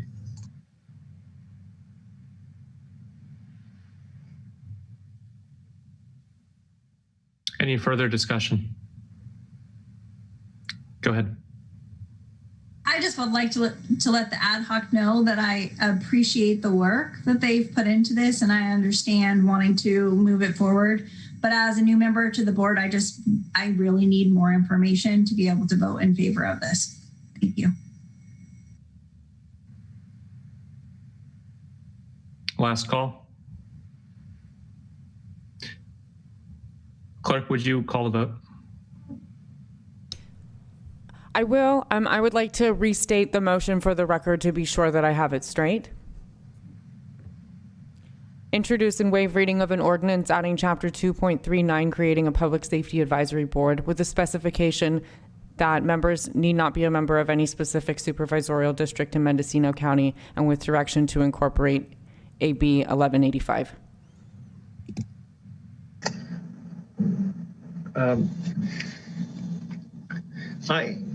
Did the last bid not make it into? That's, yeah. No. Yeah, I don't think that was part of the motion. Okay, thank you. Yeah, I think that's kind of a general direction to the board, if it is set up. Okay, thank you. To consider it. Are we ready for a roll call vote? Yes. Okay. Supervisor Williams? No. Supervisor McGordy? Aye. Supervisor Haschak? Yes. Supervisor Mulherin? No. Supervisor Jurdy? Yes. The motion carries with Supervisors Williams and Mulherin dissenting. Okay, let's move on to agenda item 5D, discussion and possible action regarding presentation to the Board of Supervisors from the Mental Health Treatment Act Citizens Oversight Committee on progress since the December 8th, 2020 update. This is sponsored by the Mental Health Treatment Act Citizens Oversight Committee. Do we have someone on the line to introduce the item? Yes, hello, I'm sorry, I just had a moment in which I needed to be unmuted. This is Allison Bailey from Measure B, and thank you for hearing me today. I did do a written report and submitted about 2.5 weeks ago. I also have it available with you, but that's what I'm going to be referencing. Some of it has been updated over the last couple of weeks, and I will do verbal updates as we go.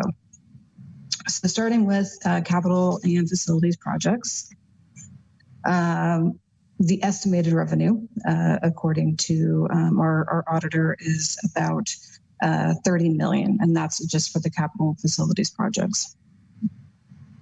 Our total year-to-date expense for capital projects at the time, this was December, was $833,193. And project number one is what we're starting with, and that is the Behavioral Health Regional Training Center. The estimated due date for completion for the training center is either late March or early April. Of course, we are concerned about the pandemic, and so we won't be opening until that is something that's decided by the county. Total year-to-date expenses was listed as 11,608. It is does not account for labor costs and is inaccurate as far as that goes, but it does account for the majority of the capital expenses that have been processed. It is accurate to say that just the capital-wise, not operations, that this project will cost around $581,715. Recently, it's been about a month now, a bid opening for the remodel and site work contractor took place through facilities. We used the base bid model to choose who would be the best candidate, which is common practice for the county. Base bid came in at $168,267. So this would be site work. Site work is anything that's outside of the building. So the parking lot, which is very large and needs quite a bit of work, especially ADA updates. And this is also for sidewalks, also for ADA around the building. It also includes the small repairs that need to be done to the septic system and the internal cabinetry, and just a slight remodel of a non-load bearing wall that will be, instead of windows, a pass through from the main room to that space. The add alternates, which are the alternate things that a project would like to have that are not necessarily critical, were fire sprinklers.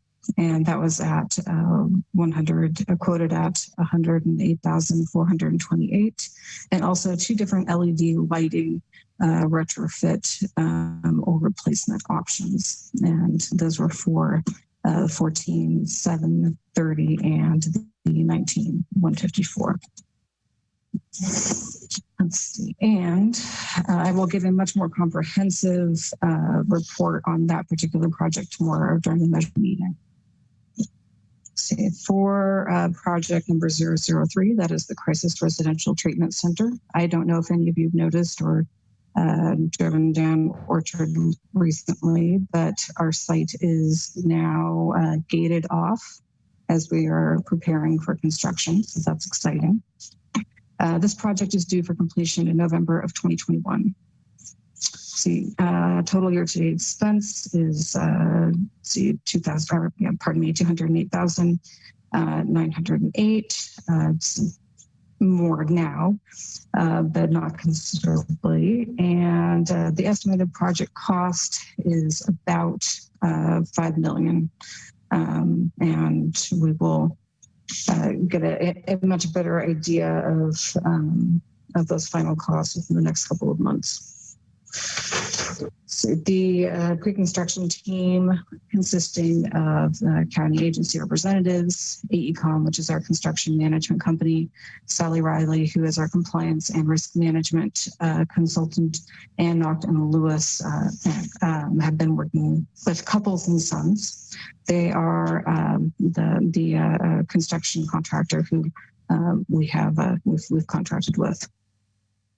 And they have updated their schedule with CHAFA's schedule. CHAFA is the state entity that is in charge of our hopeful $500,000 grant. Regarding operations and services projects, let's see, the estimated revenue total would be about 10 million. Total year-to-date expense, we're at $86,012. That is a mixture of different things that we've needed for like physical office type things and also labor. Project A is our mobile crisis unit. Estimated project cost is at $340,000 per year for 4 years, which is a total of $1,360,000. Project B is community education, awareness, and support. That is $350,000 per year for a total of $1,400,000. And also Project C, crisis assessment, psychiatric hospitalization, aftercare, is $260,000 per year for 4 years, $1,040,000. All pilot services will need to seek grants or other funding within 2 years in order to continue. All of them have a 4-year limit. There's no known start date yet or end dates which have been established for services at this time. That's something that that we are currently working on. And I did write to a member of the community yesterday stating that the mobile crisis unit was approved in September. Actually, the approval date was August 28th of 2020. As far as the estimated facilities project costs for three service projects and the 2 facilities, brings us to about 26-27% of the projected $4 million revenue. Just general operations update for Measure B. Mental health services has, our mental health department has been extremely gracious and made sure that we now have staffing for everything that we need in order to make sure that the Measure B information flows and that we have access to the information we need and can get the information to the Citizens Oversight Committee as needed. And thank you very much for hearing my report. Any questions from supervisors? Mulhern? Thank you for providing your report in advance. As the 2nd District Supervisor, I have not seen the Orchard Avenue project yet, and I understand it's making its way through the building permit process in the county. And just based on the way that government operations work, there's no requirement that you work directly with the city on some of the issues that may arise, you know, driveway easements, that type of thing. Has the project manager been coordinating with the City of Ukiah Planning and Building Department on that?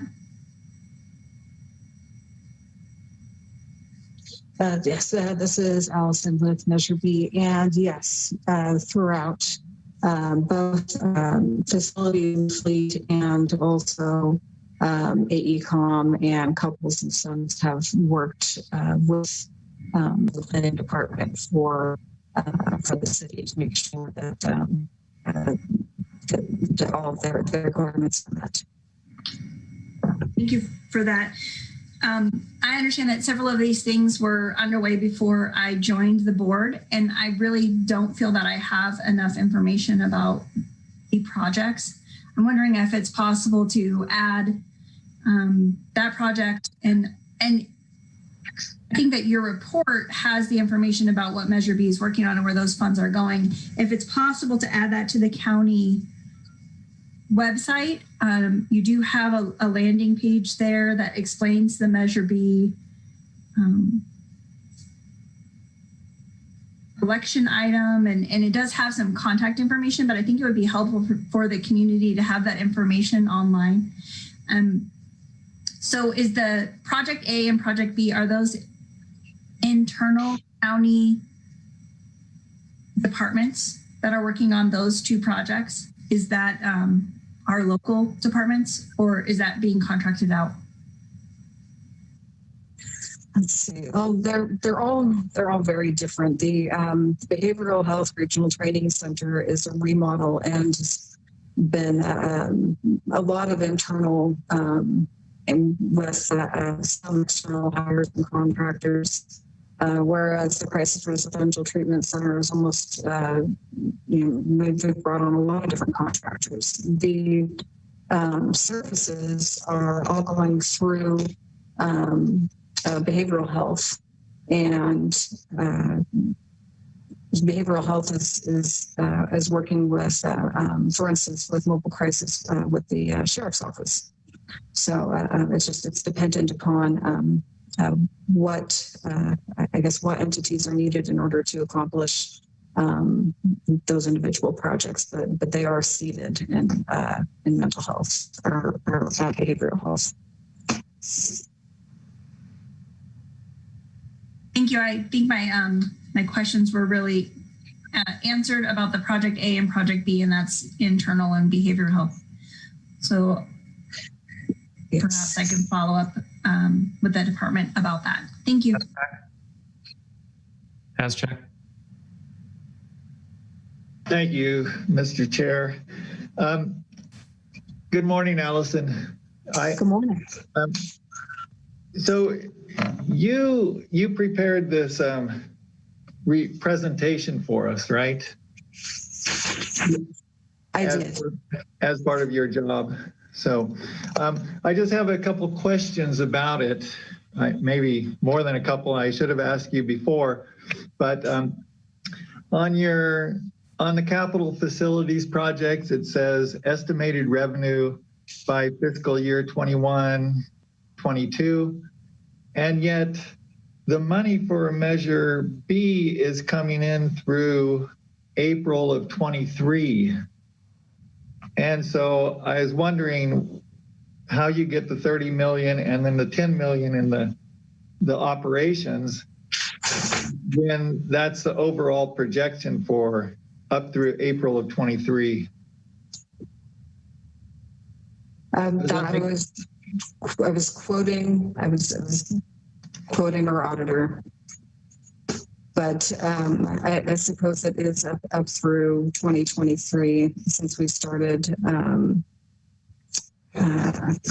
so late in 2017. Okay, and then you say the total year-to-date expenses is 833,000 for the capital and facilities. Yet when I look at project 1, which is 11,000, and I look at project 3, which is 208,000, I only get 219,000. So where's the 833 come from?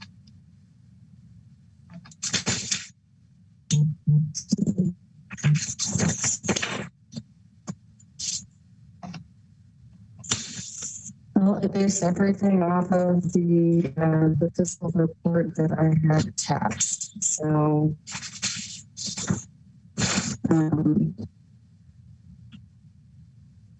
it came from there. So you mean the last page? Allison, your audio is wavering. Is there anything you can do to make it better? Is that better? That's better. Okay.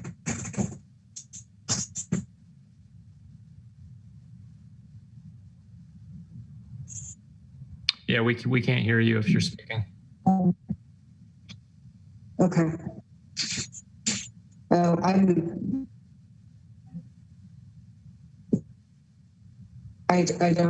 don't know other, I mean, I compared this 2.5 weeks ago and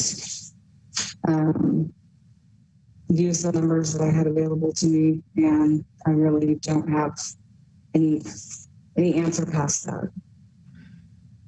Well, it looks to me like what's happened is you took the fiscal year 17, 18, 18, 19, 19, 20, and those added up to 833, adding in the 219. So it's kind of it's talking apples and oranges with our. It's very confusing for me to figure out where we are with our budget when we have numbers like this. Like at the bottom of that page, you have listed psychiatric hospital facility 80,195, and yet I don't see that listed in here.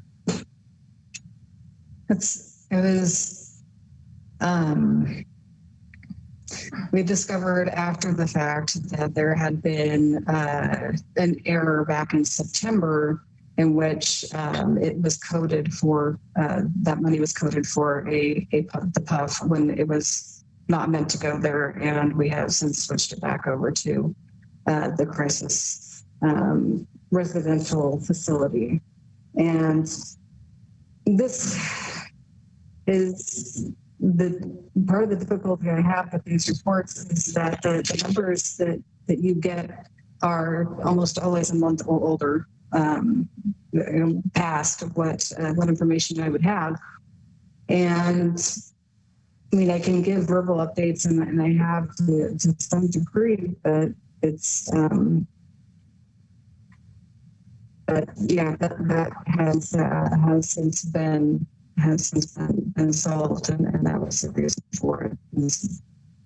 It was just mislabeled. Well, I guess the report for the Measure B committee that's meeting tomorrow has updated information up through January, and this only goes up to November. So I'm wondering why we aren't getting that kind of updated information or that kind of correction of the 80,000 isn't taken care of in this report. Pardon me. Because of the Brown Act needing to get information into the Board of Supervisors for a report at least 2 weeks before the meeting actually occurs. And then I usually only get one fiscal update a month. And whatever fiscal update that I have available to me when I need to turn this in order to be Brown Act compliant is what goes with it. And I assume that that's what everyone else does as well when they report to supervisors or turn information in. And if that's not the case, then I will absolutely change what I'm doing.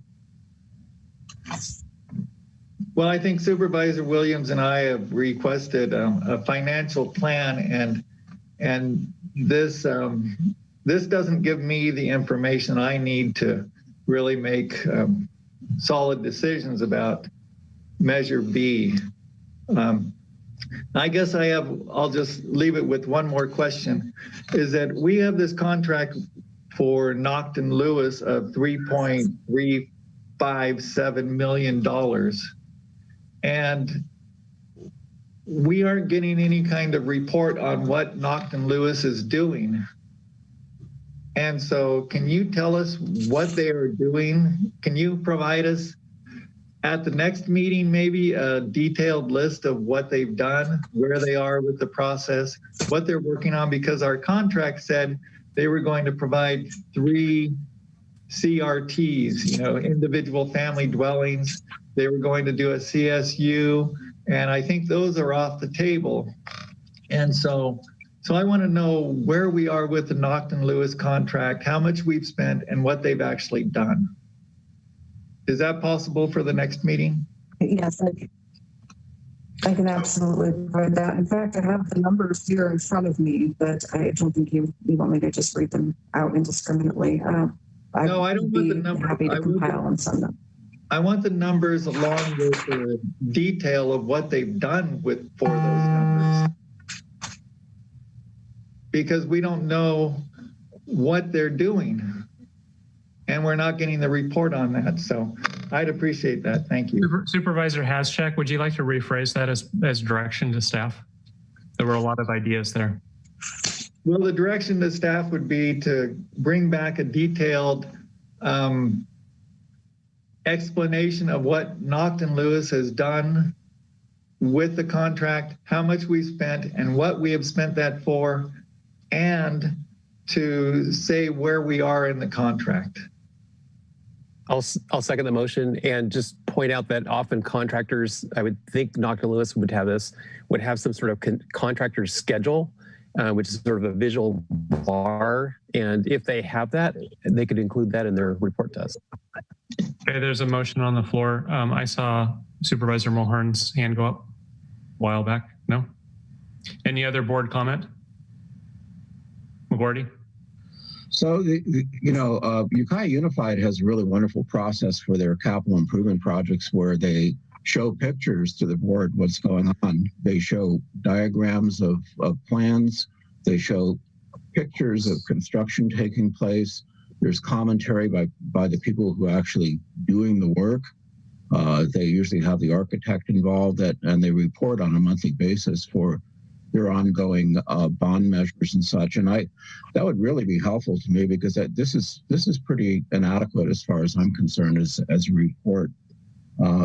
I don't know what we're looking at here. And just as Supervisor Haschak talked about, well, where are we with the architects? What are they doing? Where are they in the process? I think that would really help. Allison, thank you, Supervisor. Perhaps you could give the board a brief summary of where they are. Doesn't need to be in detail today, but looking at the big blocks, what has been accomplished on the project? So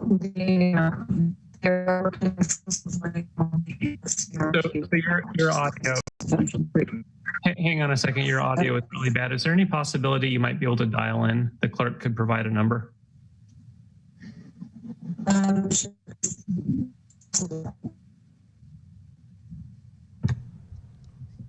So you'll just dial by phone. This is Deputy Clerk Lindsay Doherty. Just go ahead and dial by phone to the meeting invitation number that we sent you.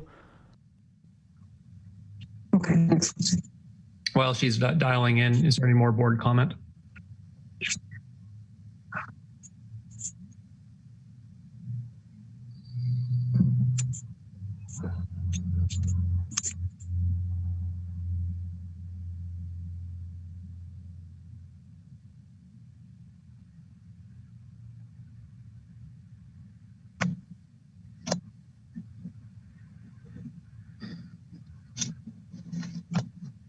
Yeah, I've got a comment. Go ahead. It's snowing in Willits.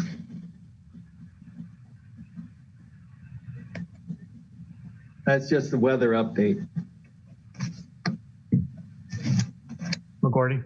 And while we're waiting, I just want to make a comment about the number of people on boards and how they can be effective. It has to do a little bit with Measure B.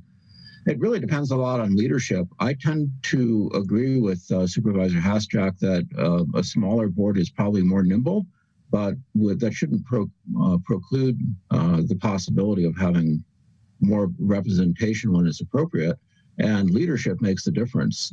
That's how you get good process from a larger board. Sometimes you need them so that more voices are heard. And that's my only comment on that. Supervisor McGordy, do you feel that we have that leadership on the Measure B oversight today? I'm concerned. How many years are we into this now? 3.5 years, and we're supposed to be done in 5 in terms of collecting our money and having our projects done. It seems like we're a little bit adrift. And when we have sessions like this where we don't have complete information, we really have no visualization of what's going on. That worries me. I don't know that it's Measure B board that's the problem, or it lies internally in the county, but we need to light a fire under this process and get it moving in a more orderly fashion, in my opinion. Supervisor Haschek. Yeah, thank you, Mr. Chair. And I'd like, when Allison gets back on the line, there's certainly talk about where the PUF is, and I'd like an update about what the process is for the PUF. Okay, so we have Allison Bailey back in the meeting. Allison, can you hear us? Allison, you're muted. Press *6 to unmute.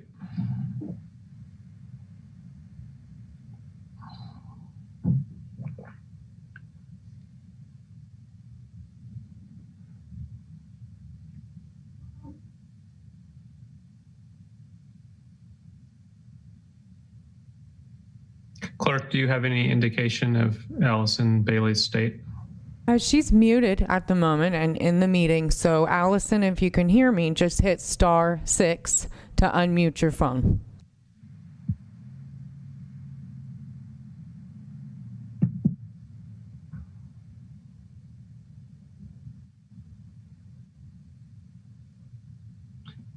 Does that work?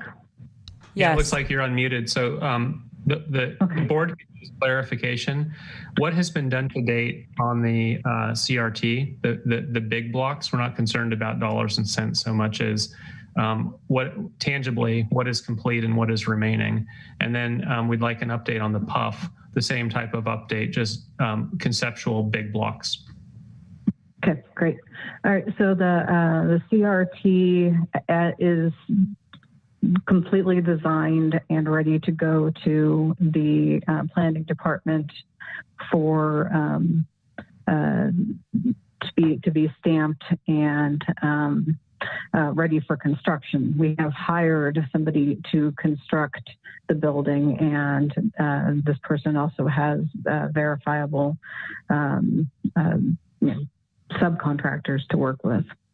The city of Ukiah is up to date and on board with who is working with us and what we're doing in accordance with their planning laws and desires. And currently there is a negotiation happening with an operator. I don't know much more than that with behavioral health.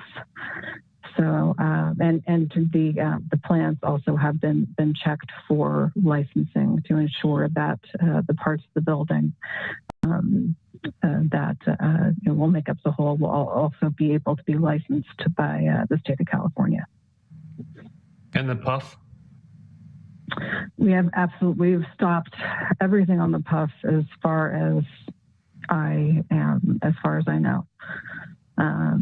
The last time we discussed the PUF, we were thinking about location, but that has kind of been sidelined until behavioral health is, I think, done with their talks with the operator for a PUF and either the criteria that they require or area that they require to work in. Supervisor Haschek, does that answer your questions? Well, on the agenda for the Behavioral Health Oversight Committee tomorrow, there's discussion about the old Howard Hospital. So. I have not been a part of that discussion. That was the Kemper ad hoc committee met. That is 2 or 3 different people from the Citizens Oversight Committee. They have been an established ad hoc for, I think, over a year now, and they met recently. I was not present, and said that is an item that they would like to bring forward. Okay, and I think that any information that we can get from that is good, and so that's what I look forward to this meeting tomorrow for information. Very good, and thank you for your feedback about the quotes and visuals and anything that you would like to see in my report. I am absolutely happy to do so, and any feedback is good, and I very much appreciate it. Supervisor Mulhern.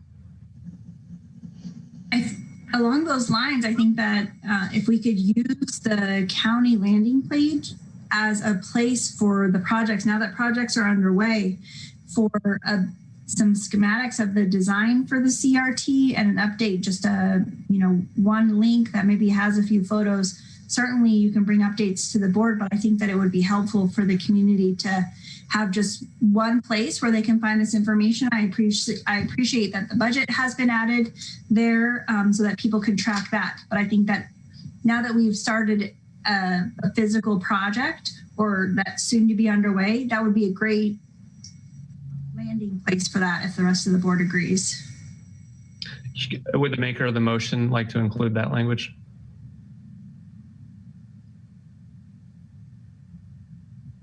Sure. And the second agrees?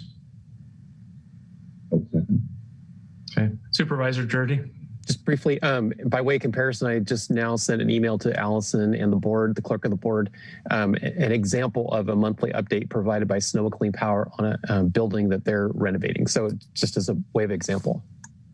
Thank you. Go ahead. Thank you. So I think I also see on the website the committee roster, and that might be a really good place to put who's on what ad hoc of that committee so that people can easily track who's reviewing which task. If that's possible to update that as well. Allison, is that possible? I think it is I will of course have to confirm with my supervisor, but yes, I've written it down that that I should at least ask, and I do think it's a very good idea. Any further board discussion? Gordy? On the Behavioral Health Training Center, do we need to give any further direction? Because of the last little paragraph is to add alternates for the project and include fire sprinklers, lighting, and so forth. Do we need to give any direction at this time? I'd like to see this project finished if possible, ASAP. Thank you. No, not yet. That was just informational. It's the process for adding that any add alternates has to go through the Measure B committee first as a recommendation, so that they can see what would be used or versus not using it, and then that goes to the Board of Supervisors traditionally. At least that is the practice that has been in place. Okay, thank you for that. Allison, what is the ETA on completion of the training center? Should be done depending on when the contract for the contractor goes through. I would say end of March, beginning to mid-April. Supervisor Mulhern. The business plan for the training center, or at least the budget, now exists, and is that something that could also be added to that webpage? That does exist loosely, though behavioral health is going to be providing operations. I have an estimate of what it will cost that I put together with facilities and fleet, and just looking through human resources. And it will approximately be about 81,000 a year for everything that's labor, trash, maintenance, all of it, and that will we'll get closer to confirming that as a reality as the operations team with the behavioral health manifest. Should we include that in the motion as well? And should the motion have a date? When do we want this done by? I'm worried that over the period of time that I've been tracking Measure B, we've given a lot of direction, and I think it would be good for staff to know, what's open-ended we'd like to have done at some point versus what we expect to be done in the next 2 to 4 weeks. I think a date would be good on that. Can you amend the language, Supervisor Haschek, to include both this business plan for the training center to the website and a date? Should we do it? Would it be appropriate by the second February meeting, when we get a report back from the Measure B project manager? Allison? How comprehensive? Because I don't, not being a behavioral health employee and really plugged into what they would need in order to coordinate that, I don't want to make deadlines for them. I do have, that 81,000 a year budget has been pretty much agreed upon standard since early fall. But if there's something more specific that you'd like that I can do, that I can promise myself, then absolutely. So Supervisor Haschek, I think we've given a very difficult motion for the clerk to capture. Perhaps you could recite it in entirety. Thank you. Can I say one thing before that? Yes. Oh, I just wanted some clarification on this 81,000 for the training center. Allison, that's what you're talking about, that will be the annual cost for the training center to keep it up and running? Yes, yeah, that's our estimation. And I know that you had sent out a questionnaire to different entities to see if there was interest in using the training center. So that was a few months ago. You must have gotten the response back by now. So do we have commitments from, different first responders, the sheriff's department, mental health, wherever, about using this training facility? There was a lot of interest, but that particular the questionnaire was regarding how much they would, whether or not they'd be willing to use it if they had to pay for it, because the Citizens Oversight Committee had not decided to recommend to fund the annual operations costs. So there was interest, but there would have been more interest if they did not have to pay a fee, of course. So the data is a little it's a little moot, but I'm absolutely happy to send out another one with the newly decided upon operations. So do you have any numbers on that? Like people were willing to rent it for or use it for 100 days a year or 300? That was no, the questions weren't really framed that way. It was just asking if they would, if the area was good for them, if they would be able to travel here, if what they would want to to do in this space, and how much they would be willing to pay for that time. So that's, and now that we have a completely different business plan, which is, to have this, this facility be covered by ongoing Measure B funds, we would get completely different answers from different entities about how often they would want to be here and when and why. I mean, especially, law enforcement, now that, they would have their training equipment here. And so I would need to do, I really would need to do a completely different survey that was for a non-cost operations model. So we need to go to public comment. Supervisor Haschek, perhaps you would be willing to write down the motion with our colleagues' amendments while we listen to public comment. Well, I was hoping that the clerk had some inkling of what we're doing. So. This is Deputy Clerk Lindsay Doherty. I do have the beginning of a motion. It just got a little muddled, and I would appreciate some clarification after public comment. Okay, thank you. Let's go to public comment.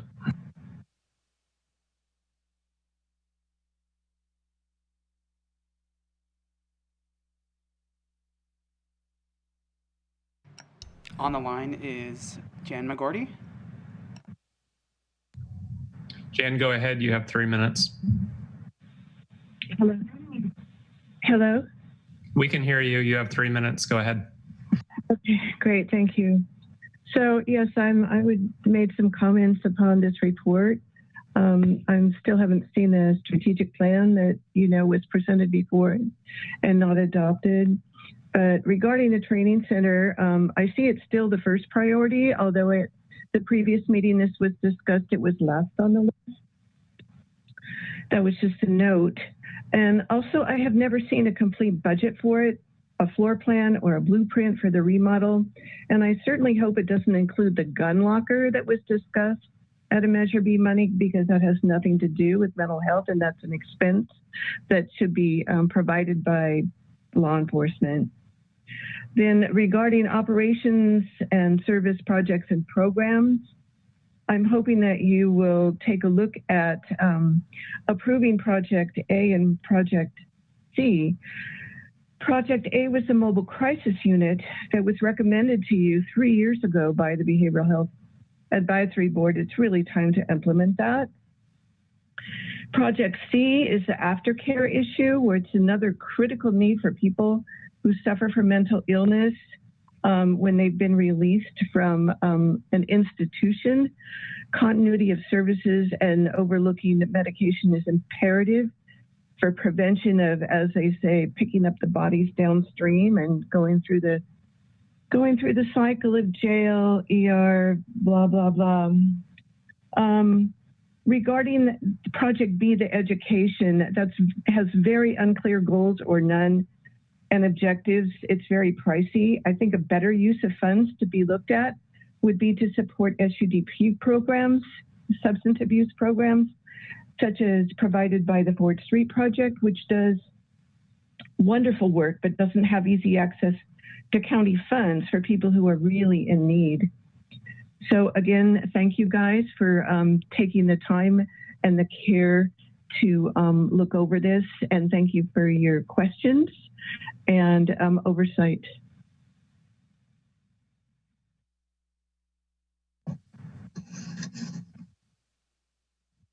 That concludes public comment for this item. Okay, it's back to the board. Clerk, would you read what you have for the motion?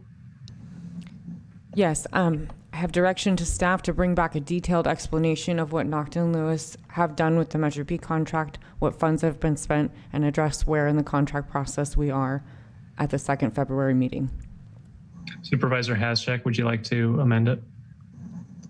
Well, I think that Supervisor Mulhern wanted something on the budget. Was it the budget on the web page? I believe it was the business plan for the training center as it stands today, even in draft form. Okay, that included in the motion. So include business plan for the training center on the website? Right. Supervisor Mulhern? Yeah, I would also like for the website to include the plans for the CRT. And then I just had a process question. So Hang on, Clerk, were you able to capture? I believe so. I think so. Okay, go ahead, Supervisor.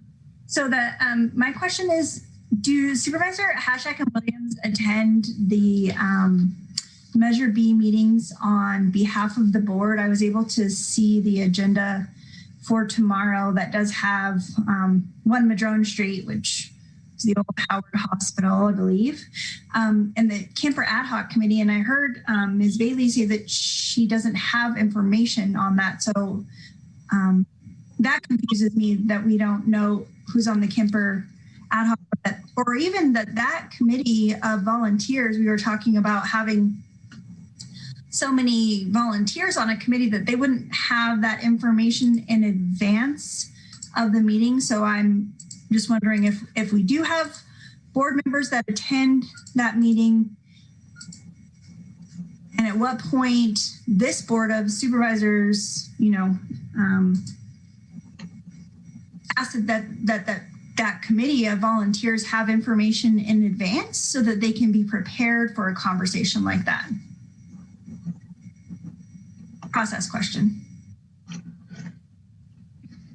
Supervisor Haschak?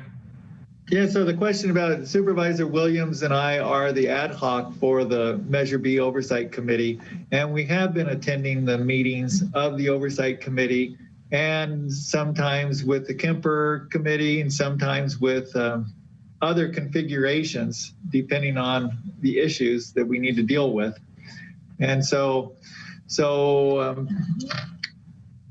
yeah, we are aware that the old Howard Hospital is on the agenda for tomorrow for the Oversight Committee. Does that answer your question, Supervisor Mulhern?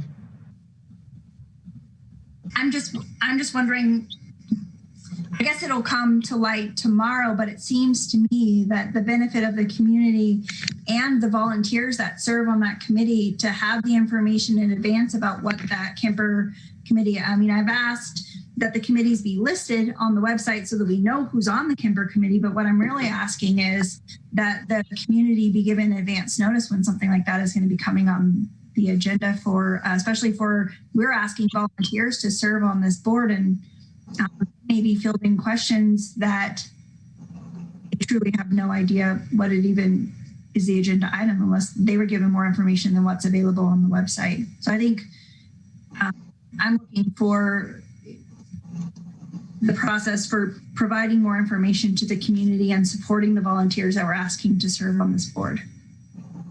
Supervisor McGordy. I just wanted to thank Supervisors Williams and Haschak for taking this on as an ad hoc role, because I think you've made a difference in moving the project forward. And I think it's the oversight by the Board of Supervisors on this is critical given the amount of money that is being allocated to do this project and also the importance to the community. So thank you. You're welcome. I guess I would be curious, do any of my colleagues think this project is going well, Measure B overall? Well, I think I stated my point that it seems like it needs to be moving along a little faster. I'm a little disappointed that we don't have more to show for it as a board. And not to blame anybody, but I think having eyes on the Measure B committee helps a lot. Haschak. Yeah, thank you, Mr. Chair. I do think that the Measure B committee has made progress. You know, certainly we have this training center. We have, even though we don't have the business plan for it, we have the CRT, which is going to be up and running sometime soon. And, you know, we're in the RFP process for the PUF, the psychiatric hospital facility. And so there is progress being made. I just think that we are all frustrated with not having a clear plan and financials presented to us each month, and that puts us in a very precarious situation because we are responsible for this huge amount of money. And when we don't know what's going on and what the contractors are doing and how the money's being spent, and we can't rely on the numbers being presented, then that's a problem for us.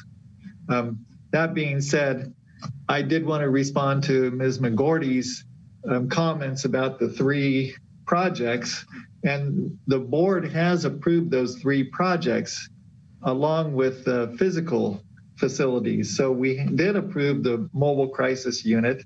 I'd like an update on why it, when we approved it in August, what's taking it so long to get up and running. And then we approved the community education awareness and support project and the crisis assessment and psychiatric hospitalization aftercare.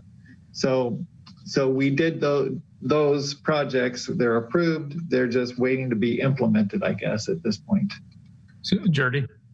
Yeah, I just think that the board and county staff needs to make it clear to the architects who are paid, I believe it's more than $3 million, that as the project manager for these projects, the architects need to be reporting back to the county in a timely fashion.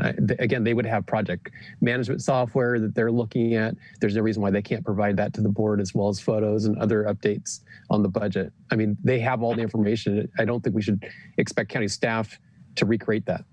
Yeah, would you like any of that incorporated into the motion? I'm trying to move us along here, and I think we've had a lot of discussion. We need to get to a motion. Supervisor Jordy, I would welcome that in the motion. Okay, that the board further expects the architects to provide timely project status to the board and the public, the project over which they are the.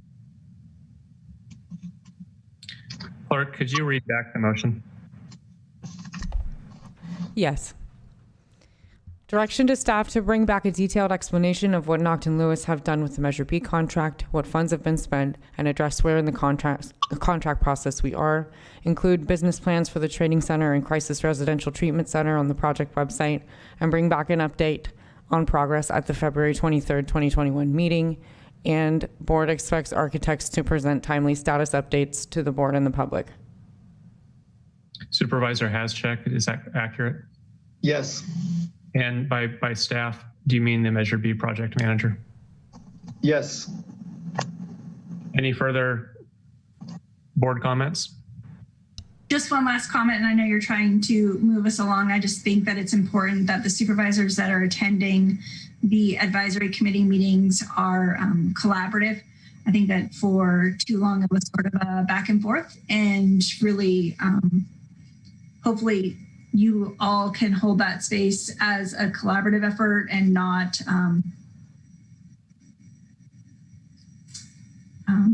an accountability role, but really we should be working together with the advisory committee. Thank you. Agreed. Clerk, I think we're ready for a vote.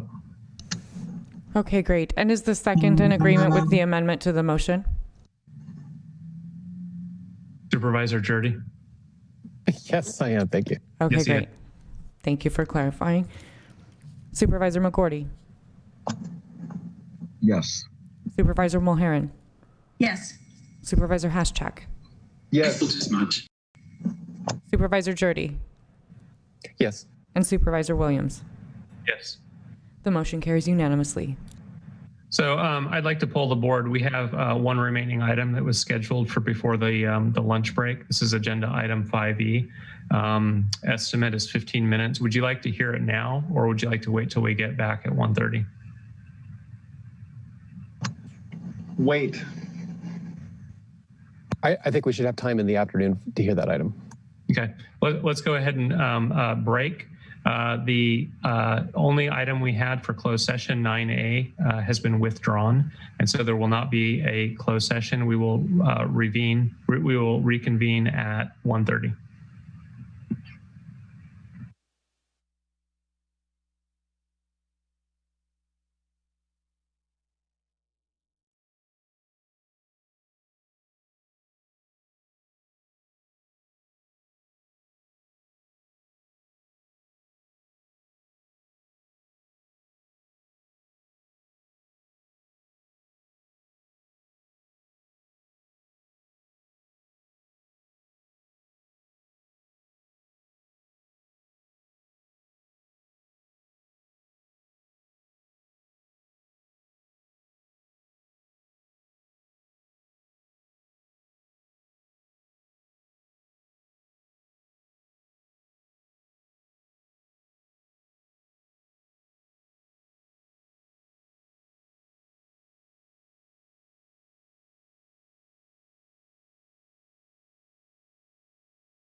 the remainder of the items this morning. I think my stomach flu may be under control at this point. It was a pleasure. I think that brings us to item 5E, which is discussion of possible action, including approval of retroactive Second Amendment. Can we have a staff report from Health and Human Services?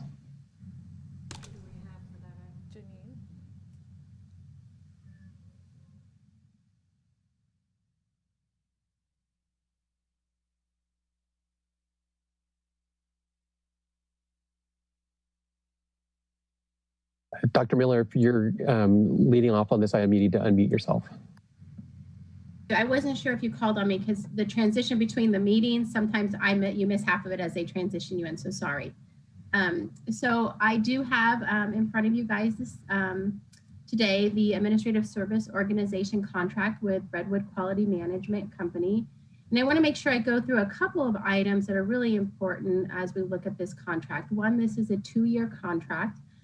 Usually we do a 1-year contract, but this year, the reason that is a 2-year contract is that we had planned to do the year contract. We extended it for 6 months as we started the RFP process for an administrative service organization, a new RFP process for that.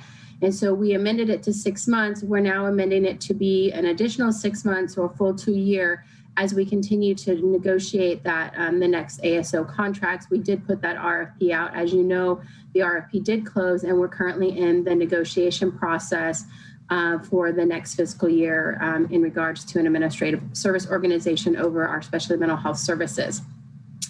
So you will see that our original contract was about $19 million. It's $18,976,773. We did a first amendment that brought it close to about 27 million. And then we are doing a second amendment that brings it up to that $37,390,000, $461.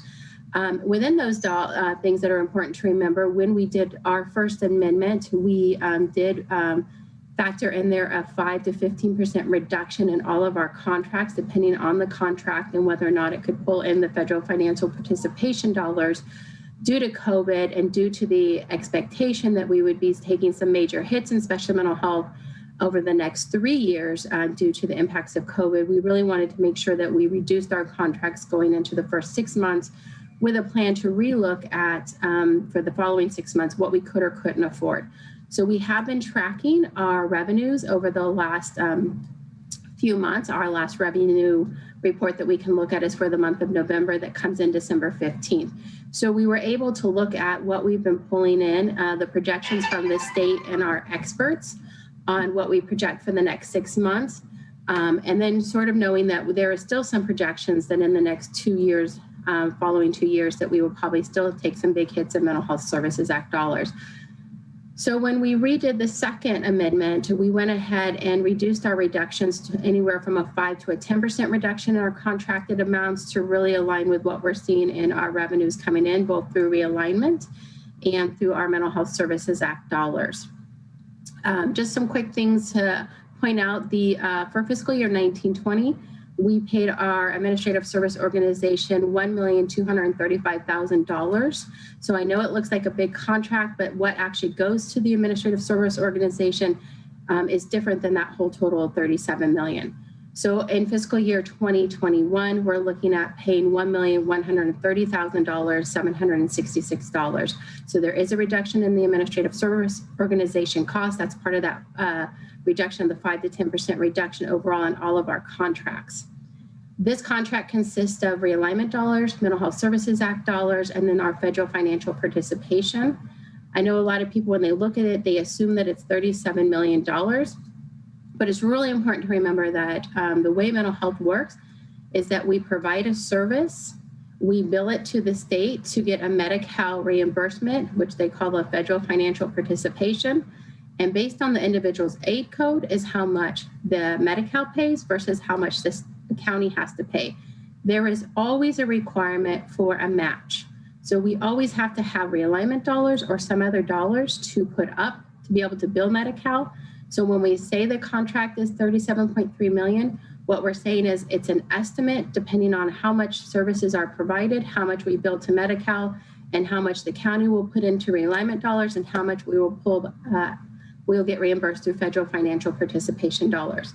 Just some quick numbers I wanted to also mention. In fiscal year 1920, the Behavioral Health Services, our contracted agency, served 2,982 individuals. That's unduplicated individuals. We hospitalized 597 individuals. And looking at our average cost per beneficiary, when we look at all of them together, we spend about $4,828 per beneficiary. Now that's an average. So, depending each beneficiary we have, the cost will be very different, right? But that's about an average of when you combine it all together. So far in fiscal year 2021, which is really looking at June 1st through November 30th, and that's because our data is usually about a month to 2 months behind.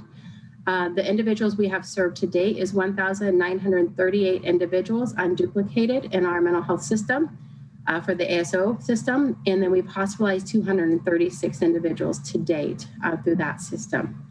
So I'm happy to take any questions you guys have regarding this contract. Do we have any questions from the board? Supervisor Mulhern. It may be more of a statement than a question, but I think that it would be extremely helpful to the supervisors and to our community if that data information is provided with the agenda item. And, I follow Redwood Quality Management Company. They have the data dashboards on their website for the last full year, I think to November 2020.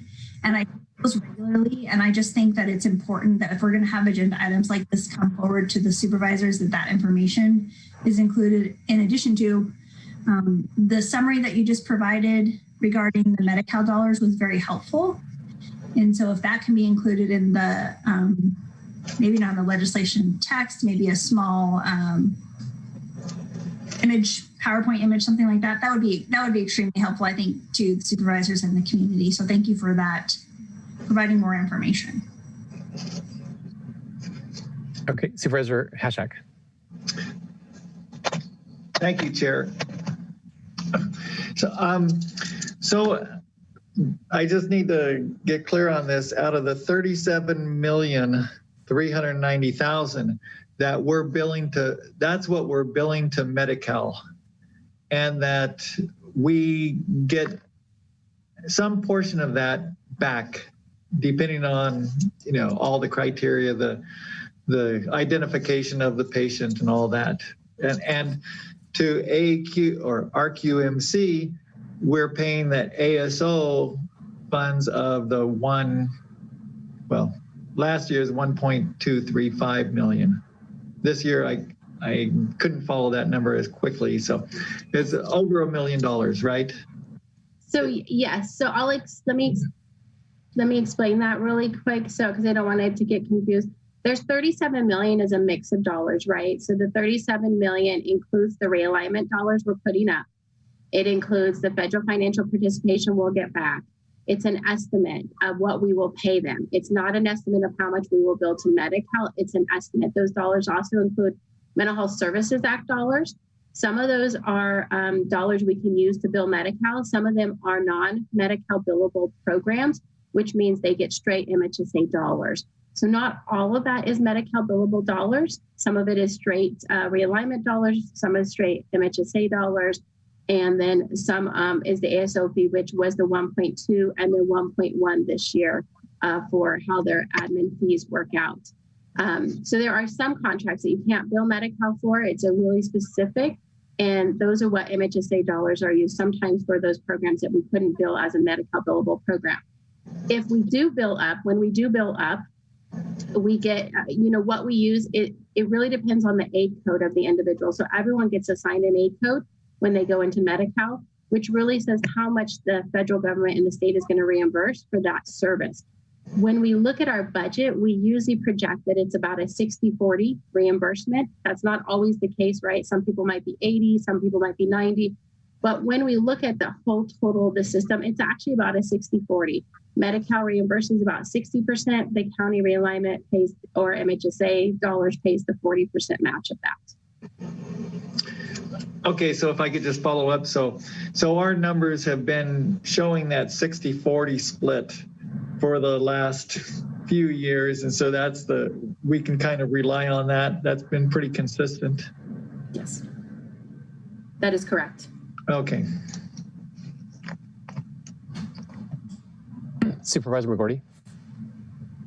So, Janine, I'd like to know the history of the RFPs on this contract and where we've been and where we're going. That's the first part of my question. The second is, what is the auditing process that the county undertakes to verify the expenditures? So what I will start is the original RFP process happened, I think, around 2012 when the first RFP went out. I believe that's about the time it went out. And we did our awards and had 2 agencies at that point awarded. In 2013, it really started a little bit early, but really fell on the 13-14 fiscal year. We had 2 ASOs at that time. We had an adult service ASO and a youth children's services ASO. We stayed with that model until 2016. In 2016, Ortner left, turned in their resignation and said they no longer wanted to contract with Mendocino County. At that point, our QMC and behavioral health picked up the services. We split out the services to do a quick transition. We really had about 3 months to transition all services. And so we did a really quick transition and kind of picked up all the services, eventually with most services rolling into Redwood Quality Management Company. But was that kind of on a no bid contract basis, or how did that happen? Yes, that happened because they were currently our contract provider, and it rolled into them taking over the adult system of care. They were already doing the children's system of care. The original contract was for, the original RFP when we did the contract was for 6 years, so that we could go ahead and ask for additional years. It might have actually gone on more than that, but there was some terms to go ahead and renew that contract for a number of years on a number of bases. We have just went out for an RFP again this year, and the RFP has gone out, it has closed, and we're in the process of negotiating a contract right now for ASO services going forward. And was that just with our RMQ? I'm sorry, with the present with our present vendor, or were there other people who bid on the contract as well? The RFP was open. The RFP was open to the public. It was open to the public for anyone to apply. We don't really give any information until the negotiation process is over, as we don't want to impact our ability to negotiate with a contractor. So more information will be forthcoming once we've finished our negotiation phases. Okay. And then the last question on auditing, how and when does that take place? So we audit on a daily basis. There is nothing that goes through without us auditing. If you've seen across the contracts, we've made a lot of changes. One of the changes we have really made is not paying the contractor up front, that they actually get paid when they bill. So they're now, prior to probably 2017-18, really in 18-19, we started making major changes about auditing and oversight. We've always audited and oversight, so I don't want to say that that didn't happen, but we started really putting some additional pieces in place, and we started making changes to the contract that we are actually seeing every dollar that comes in.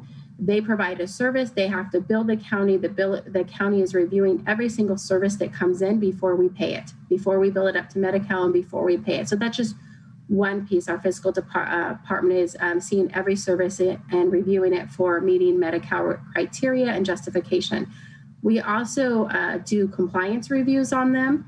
So we have a compliance officer who reviews the compliance to make sure they're meeting their contractual requirements. We have our quality assurance department that works with them. We have monthly meetings. We require all their data to be submitted and to review and audit them. We do chart audits on them. We do client satisfaction surveys regarding for the clients that are out there. We also have our external quality review organization that is with the state, who comes in and does a whole system review, which we just went through and are just getting our results back any day now. That's another audit that we go through with the state. We will have our triannual audit at the end of this fiscal year, which is another big 3-year audit that we do with the state. So that's the state even looking at us and verifying we're meeting compliance. And then we're looking at their data all the time. We have the data dashboard that goes to Behavioral Health Advisory Board. We have specific data requirements they have to submit monthly for us to review that actually give statistics to show they're in compliance or out of compliance. If there is something they're out of compliance, they get a corrective action plan and have to actually come into compliance with that item within 30 days. And so we track it that way too. So it's a daily review of everything and all of their services on a pretty regular basis. And do you also verify their credentials to provide services so that the people who are doing therapy or anything else or actually have the licenses and such that would be required by any other healthcare provider in the state? So yeah, what is actually required? We are required to keep on hand at all times everybody's licensing information, their MPI information, their National Provider Identifier. We're also required to make sure they're not on probation at any time. So we actually have to check monthly. There is a mandated requirement check to verify that they are still in compliance. So every employee, it's not just one, every employee that touches our system that could touch Medi-Cal, there is actually a monthly requirement that we have to go through and run them against 5 different databases, which includes their licensing database. There's a database to make sure you haven't committed fraud with Medi-Cal, to show that you're eligible to bill Medi-Cal. So there's a credentialing form that we collect from them every time a new provider comes in that we have to sign off on to say, yes, they meet the criteria to be in that job. And then monthly, we have to run checks to make sure that the system still has all the requirements for that person to still provide services. And those are done monthly. And the state actually reviews those when they come out to audit to make sure we have done them and we are in compliance with them. We also handle the grievances for everything in the system. They come directly to us. So if there is a provider grievance or a client grievance that comes into the county does the investigation and handles all of that. So that's another oversight we do. So because I'm not completely familiar with your department, how many people are involved in this process of oversight with this vendor? I would say, we also do other services. So I don't want to, so we have a fiscal department that bills both for behavioral health, for both the mental health and substance use. So that's kind of a combined unit, right? And then they do the cost reports and all of that. And then we still do some services in-house. So I would want to say some of our services in-house, our staff are still doing services. But if I was to guess, there's probably about 15 people that do different parts. I wouldn't say that's their full-time job, so I don't want to confuse that, but it's part of their job for the whole system. We have combined, so our quality assurance and our compliance oversees both substance use and mental health, right? So they're doing 2 different jobs, but part of their job also includes the contract oversight for the ASO. Thank you. Supervisor Williams? Yeah, these are really good questions, and I asked many of these about 2 years ago. And it was only when I went to a CSAC hosted event on county financing and mental health funding sources and put together the post Prop 32. And the best presentations are by state accountants who were around before Prop 13 till now. And I just realized that I want the agenda to clarify it so that the layperson can pick it up and understand what's happening here. I don't know a way to do that. You need a whole volume of background material. We could spend the next semester full time educating the board, right? And still none of us would be able to fully explain it. And, for a Coast liberal, there's nothing like seeing this up close to really question my own political beliefs. It's layers of government, and every step we're adding some inefficiency and more quirks. And so my recommendation is take it offline and really work closely with HHSA to get a good understanding. That may be the most valuable. But where I would like to see this discussion go is to look at outcomes. The dollars and cents, the auditing happens at multiple levels. In some cases, we may even be asked for money back. Is it a decade after the fact? We're not going to get that from the contractor. That's on us. So if they make a mistake and we don't catch it, the next generation will be paying out. And that has happened. In fact, when the county was running mental health, I think it was between 30 and 50%. I forget the term where the money is pulled back from the county. Is that right, Janine? Yeah, they do what's called cost report audits. So part of Medi-Cal in the special mental health system and substance use actually has it too. we have to go through what's called a yearly cost report audit. So they come in and audit us for the year. Unfortunately, as Supervisor William noted, they're sometimes 10 years behind. So just as an example, we just finished we just did exit interviews with the state of California for fiscal years 10, 11, 11, 12, but that tells you how far behind they are. They are starting 13, 14 in March, and then it'll take them several months to go through that and then do an exit with us. So what happens in that, they look at our system and decide whether or not they feel that we could justify every dollar we spent and whether or not our cost actually justifies the services we provided. Sometimes when you're lucky, they owe you a little money back, and other times they're really good about telling the counties that they want money back. And it can be hundreds to thousands of dollars and up to millions. So it happens on a yearly basis. We have to go through a cost report audit, and you can fight them, but sometimes it really is them looking to determine whether they felt you met, whether the dollars match the services. And so for the supervisors looking at this, there's no way for us to thumbs up or thumbs down, right? It's more of an emotional, we don't know if this extension makes sense and the dollars make sense.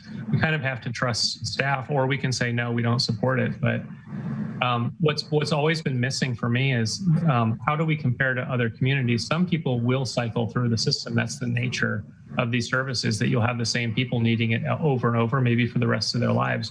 So you can't just look at the metric of, do we serve them, and do they come back and ask for more? But there should be some way to compare our outcomes with outcomes from other communities. And then based on those findings, decide, do we have the right contractor? Are we giving them the right direction? Or are we funding it appropriately? Without that, I've never really been able to make sense of it. And so we're in a tough position. We probably need to approve it. Dr. Miller, just following up on that, one of the things that I've heard from the contractors is that, as Supervisor Williams said, that often these are almost like lifelong clients, that they never really get fully well. They need to work at it every day. But in many cases, the individuals may be dealing with other issues besides mental health. Maybe in some cases, it might be substance abuse. Some cases it might be, financial mismanagement, and that's causing stress in their lives.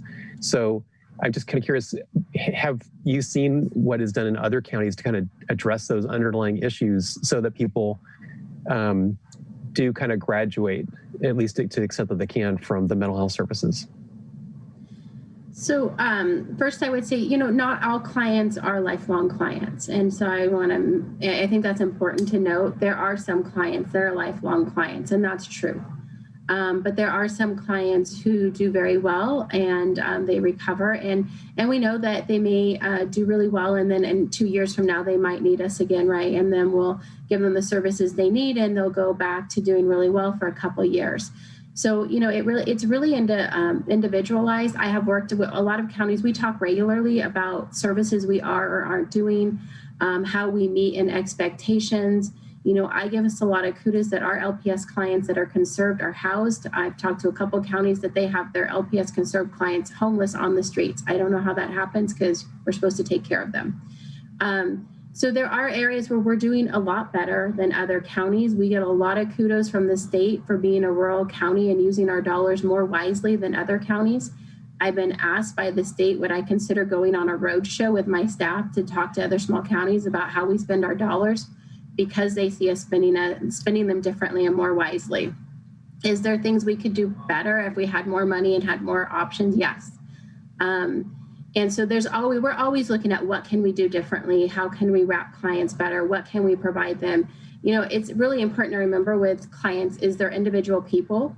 So what works for one of us isn't going to work for the other one. So it's really meeting that client at what they need, and what can we do to give that person the support they need to live independently and not need mental health services long term.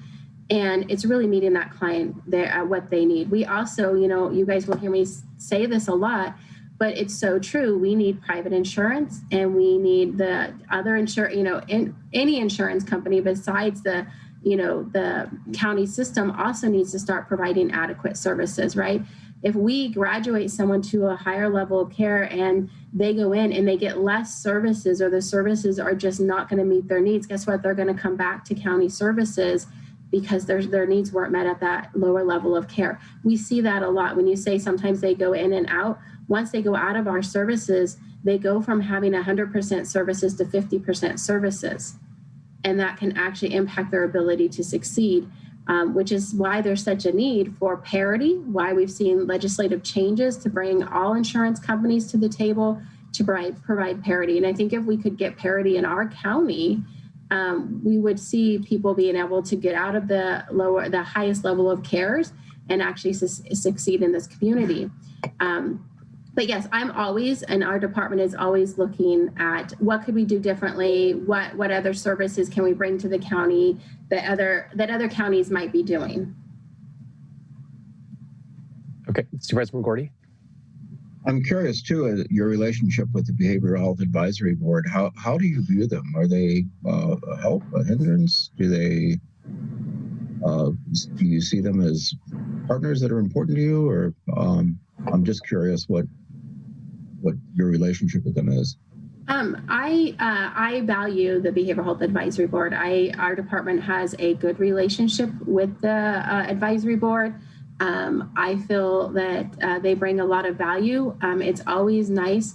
You know, I think a lot of times when we're in the thick of things, we don't always get to see everything, right? We all know that sometimes you have to take a step back, or you need someone else to bring a viewpoint forward. And I think they do that well. I think they really care for our community, and they're amazing advocates. And so I have the highest respect for them, and I think they bring a lot of value to our community and to our department. Okay, if we have no more board member questions, do we have any members of the public who'd like to speak on this item? No, there are no requests for comment on this item. Okay, all right. Does someone want to offer a motion? I move the recommended action. With second. Oh. Okay, we've got a motion and a second. Can you conduct the roll? Yes. Supervisor McGordy? Yes. Supervisor Mulherin?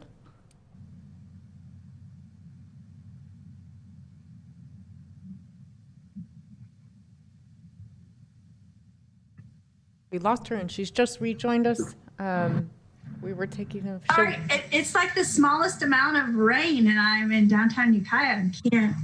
Broadband for all. We're voting. Let's start the roll call over again. And the recommended action is the motion moved by Supervisor Williams, seconded by Supervisor Haschak. And roll call vote, Supervisor McGordy. Yes. Supervisor Mulherin. Yes. Supervisor Haschak. Yes. Chair Jurdy. Yes. And Supervisor Williams. Yes. The motion carries unanimously. Okay, the next item I have on the agenda is item 6A, discussion and possible action regarding the composition of the Mendocino County Planning Commission, brought forward by Supervisors Williams and Haschak.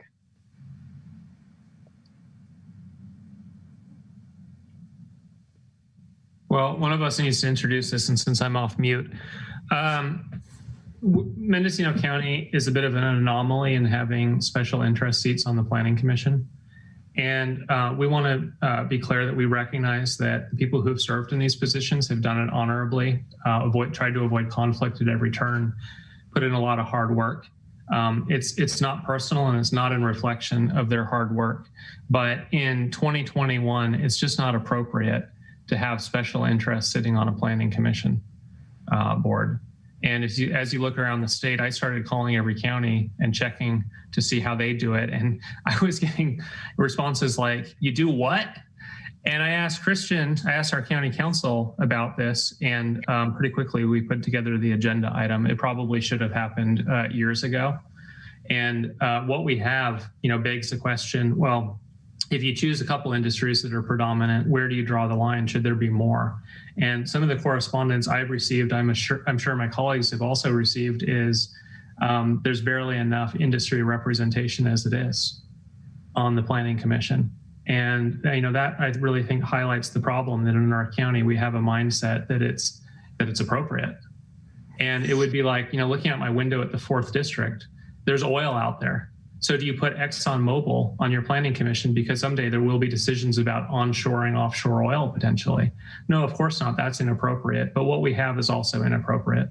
And so with all due respect to the people who have served, we think it's a good idea to drop back to 5 planning commissioners, 1 nominated per supervisory district. Supervisor Haschak, would you like to add anything? Yeah, thank you. And through the chair, it is what I see as an effort for better government. And like Supervisor Williams said, we have industry representation.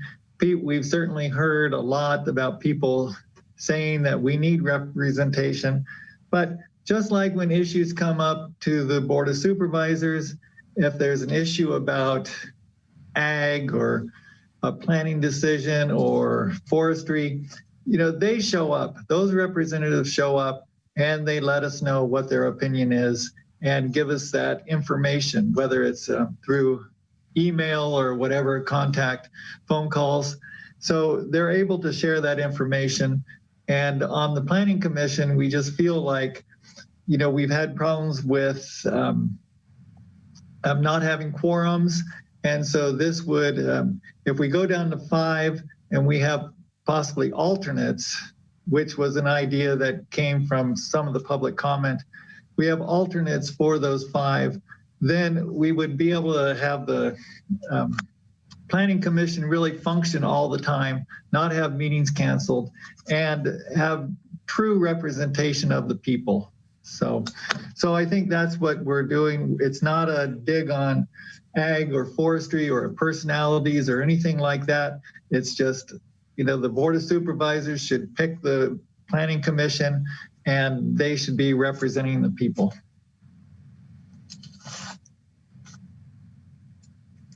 Any additional comments or questions? Supervisor McGordy? So I have a completely different take, as you can imagine. And my take is that we have a county that is resourced and agriculturally based in our economy. We have a situation of people who have a long-term memory. They have a lot of skin in the game, and I think they're very passionate about preserving who we are and what we are. And they bring a lot of value because of that. One of the things that makes me very concerned about the future of agriculture and natural resources in California is just an extraordinary lack of understanding of how our landscape functions, how natural resources are managed on a landscape scale, how our economy functions in a rural county. And these are important informants to the process. If you eliminate them, then you've just taken away a lot of institutional knowledge. And I don't support this because of that. Supervisor Williams? Yeah, so I don't want to lose that institutional knowledge or remove them from the process. I agree with you there. I just think they're in the wrong roles. There's an appropriate role of lobbying, being a resource, but where you need these 2 industry seats most is exactly where they need to recuse themselves out of conflict. And so I don't know that it's the best dynamic. And it's also, once again, it's us not following the model. You have 58 counties and you look across the state at how they do this, and we're this oddball. And then I guess my only other question, and then I'll be quiet, is can we have county council weigh in on the appropriateness of the model we have today? Is county council prepared to speak on that? Yes, hopefully I'm able to answer that. In terms of the statutory structure, you're not required to have a planning commission, but if you do have a planning commission, it's required to have a minimum of 5 seats. The statute does say that every member of the planning commission must be acting in the public interest. So I guess I do have a little bit of concern that having industry-appointed seats raises questions about whether or not we're meeting that requirement. I don't know that having them be recommended or representative in industry in and of itself means that we're failing to do that. That being said, it is pretty. We seem to be pretty significantly out of the norm on that one. And there's a distinct question that comes up because there's really 2 major functions of the Planning Commission, I would say. One is that to the extent that they're making advice and recommendations on potential land use ordinances, general plan amendments, other sorts of legislative acts. But the other sort of major area is where they're acting on use permits or otherwise acting in a quasi-judicial capacity. And when they're functioning in that role, they really need to be impartial in order to be maintaining due process appropriately. So, I can't say that just having one necessarily means that we failed to meet that standard. It does, however, raise some concerns. I would say, my staff knows I use a bit of a heartburn metric. I would say this gives me a small amount of heartburn having a structure that might imply that we are not being impartial or basing things on sort of favoring particular special interests or potentially giving a vote based on the interest of an industry as opposed to the interests of the public generally. Supervisor Muller, do you have a question or comment? Appreciate the ad hoc's description because there were questions that I had about why this was brought forward, and I just wonder, sorry, the hiccups, if staff would like to comment at all on the need for this change or their thoughts. Certainly, Chair Jurdy, this is Julia Krog, Assistant Director. So I think, the Planning Commission is, as you know, the body that we deal with most commonly on most of our land use applications. We have no concerns either with keeping the composition as it is today or making a change to be a 5-member body.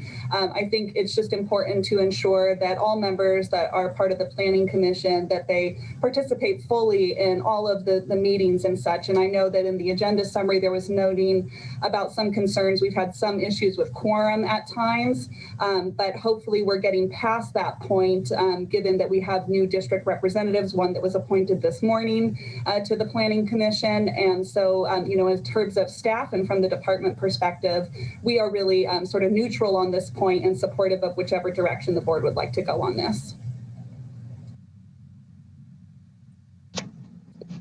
Okay, are we ready to take public comment? Supervisor Hashak.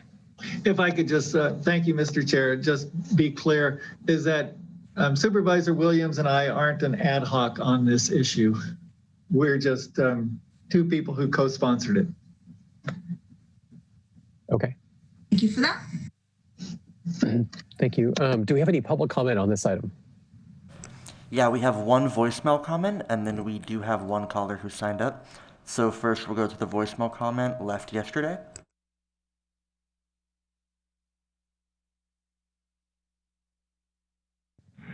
Good afternoon. My name is Guinness McFadden from Potter Valley.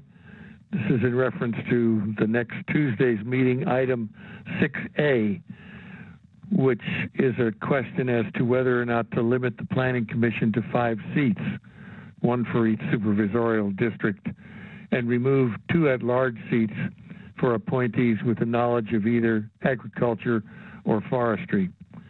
I oppose this move because I think somebody should be on the board to represent agriculture or forestry who knows those items or those areas of interest and can make a more considerate and smart decision regarding things having to do with that. So please do not change the makeup of the board. I think the makeup of the board is fine the way it is now. Thank you very much.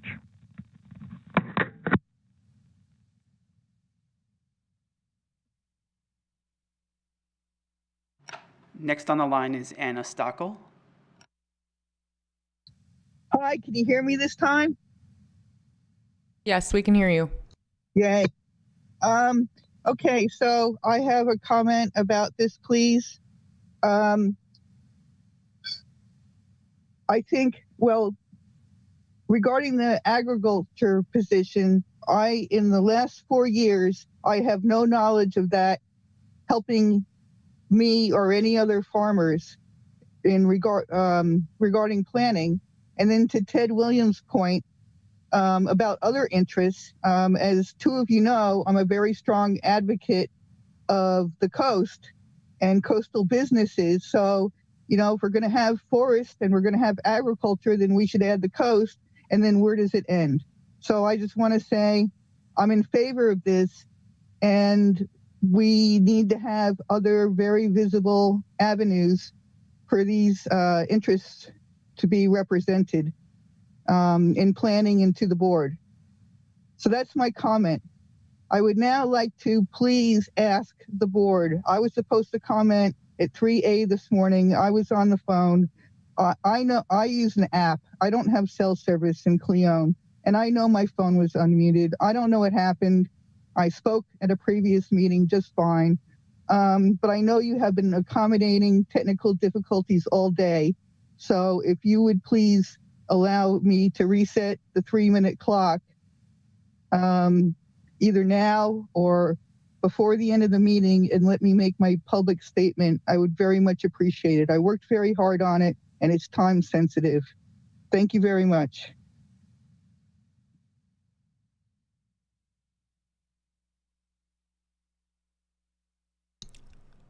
And that concludes public comment.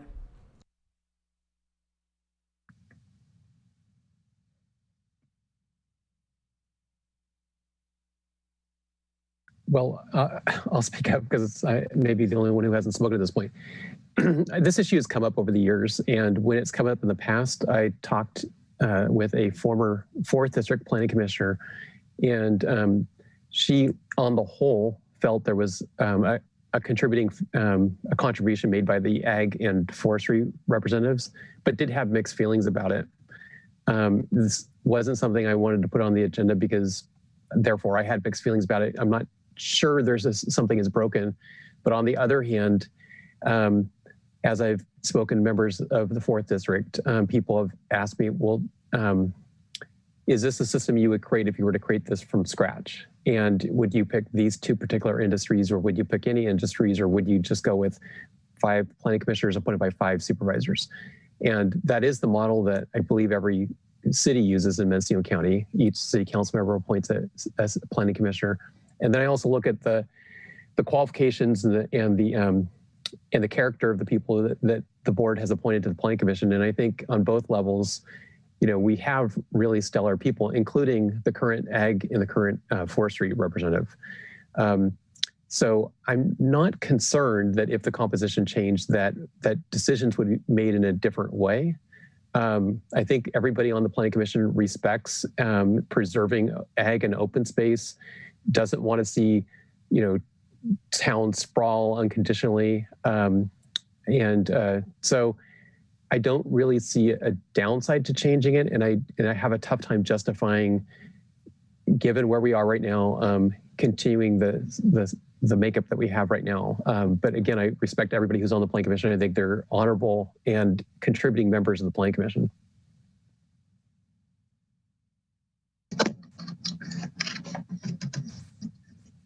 Well, with Chair Jurdy. Yeah, go ahead. If I could, I would like to move the recommended action.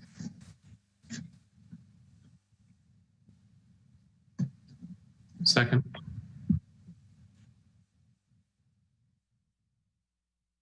Supervisor Mulhern. Thank you. Yeah, I just also wanted to comment that I've taken some time to consider what other industries we might appoint to the Planning Commission if that were an option, to also really try to understand the difference between having industries lobby the Planning Commission or the Board of Supervisors versus be voting members of those bodies. And I will be voting in favor of this item, but it's not a personal slight on anybody or any particular industry. It just seems much more effective of a way to go forward.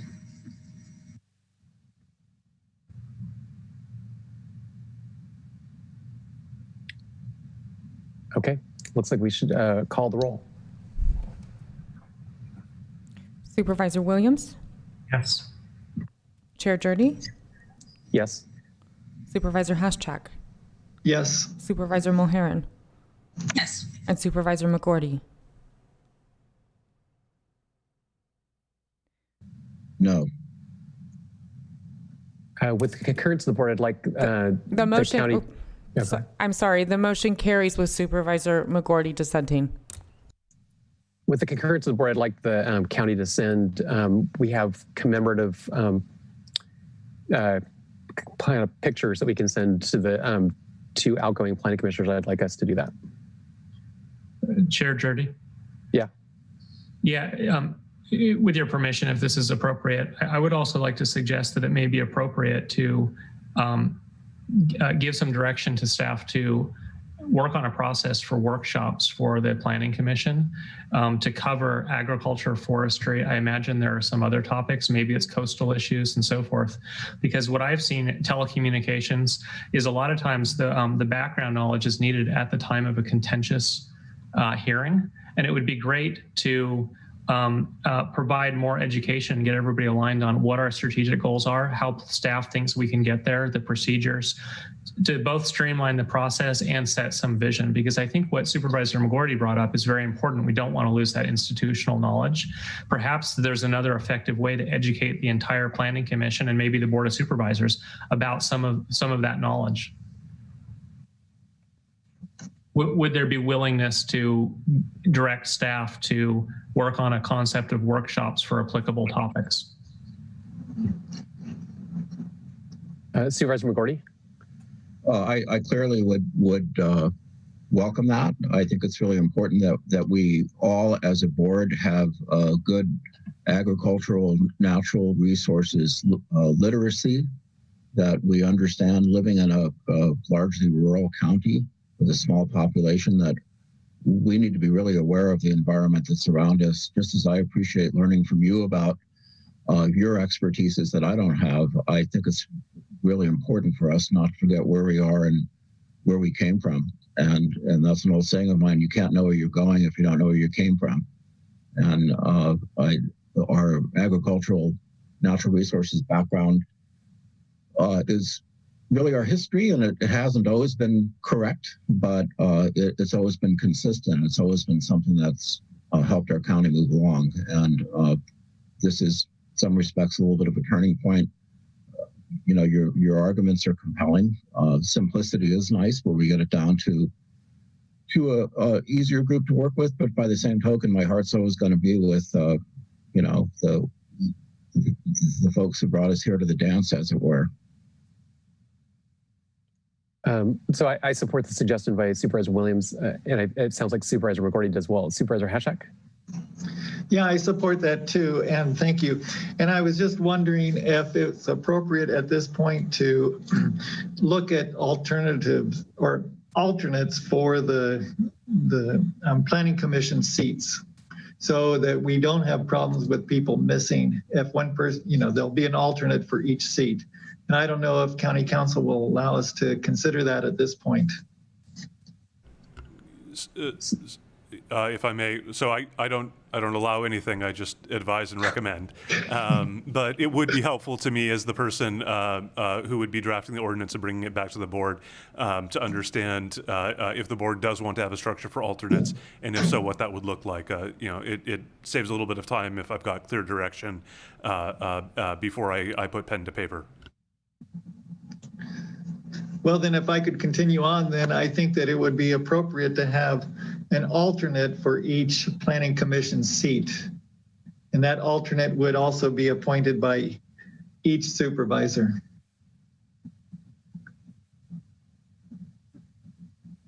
Any thoughts on that? Supervisor McGordy? I think that's a good idea just as a matter of process because, you know, people have their permits in a queue, and then if you miss a meeting or you can't, if you don't have a quorum, that really sets things back. And it's a long enough process as it is. So to be able to be efficient and nimble, I think it's a good idea for us to have alternates. I think that it's reasonable for supervisors to appoint them, and I would second the motion if you make one.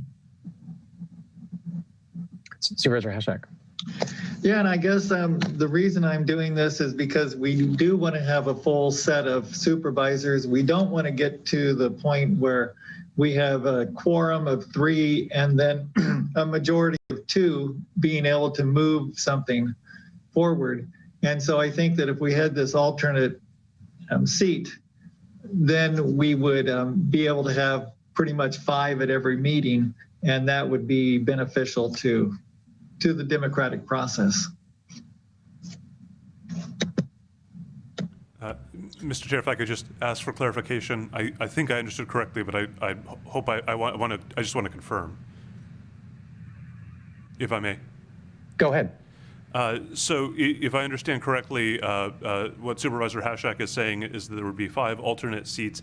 Each alternate would only be able to fill in for the person that they're alternate for. So that each alternate would be able to fill in for the person appointed as the regular member for that district. Am I understanding that correctly? Yes. Thank you. Okay, can we take that as consensus by the board, or do we need to vote?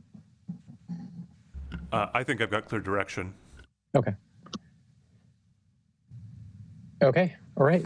So then that takes us to 6B, just discussion and possible action, including authorization of allocation of $50,000 to the Mendocino County Inland Water and Power Commission, and to continue work for the potential licensing of the Potter Valley project. Supervisors McGordy and Mahorn are the sponsors. Well, thank you, Mr. Chairman. Of all the things that we're going to be doing as a board, this will be one of the most important. We're in a process of with the Inland Water Power Commission of being part of the group that is trying to relicense the Potter Valley project, and it's going to be a long duration process, and it's going to be expensive ultimately. For now, in order to continue with our legal counsel and advice, we will need another $50,000 for our share, and I'm coming before the board requesting that. What I can see is that we need to be in a leadership role on this. We need to be in the driver's seat because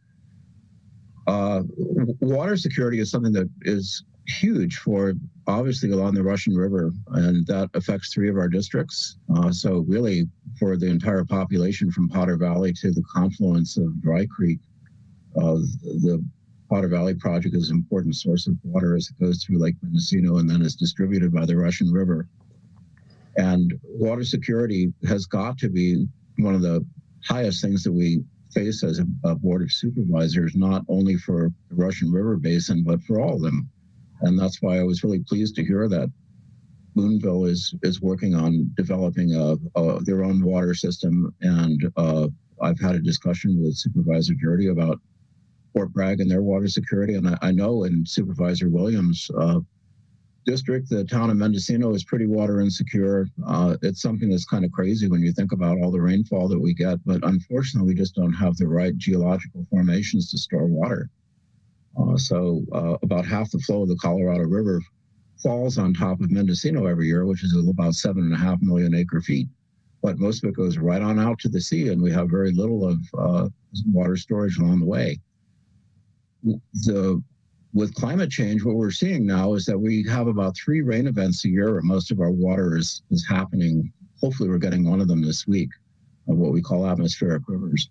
And our whole concept of water security is changing. In the olden days, it was snow in the mountains that would melt, go into reservoirs, and then the water would be distributed through the year. And then as kind of a backup, we had groundwater if the geology was proper, and that was for the whole state of California. And now with climate change, we're seeing less and less of the snow on top of the mountain. So this is something it's got to be in, really put our thoughts together about how we address it.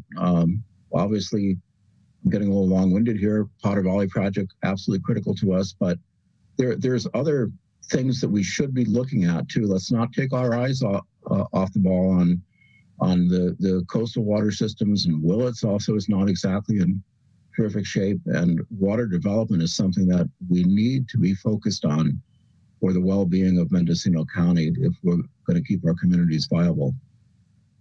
This is the first of what I suspect will be considerable public investment by the Board of Supervisors in Mendocino County into water projects to be sure that our communities survive.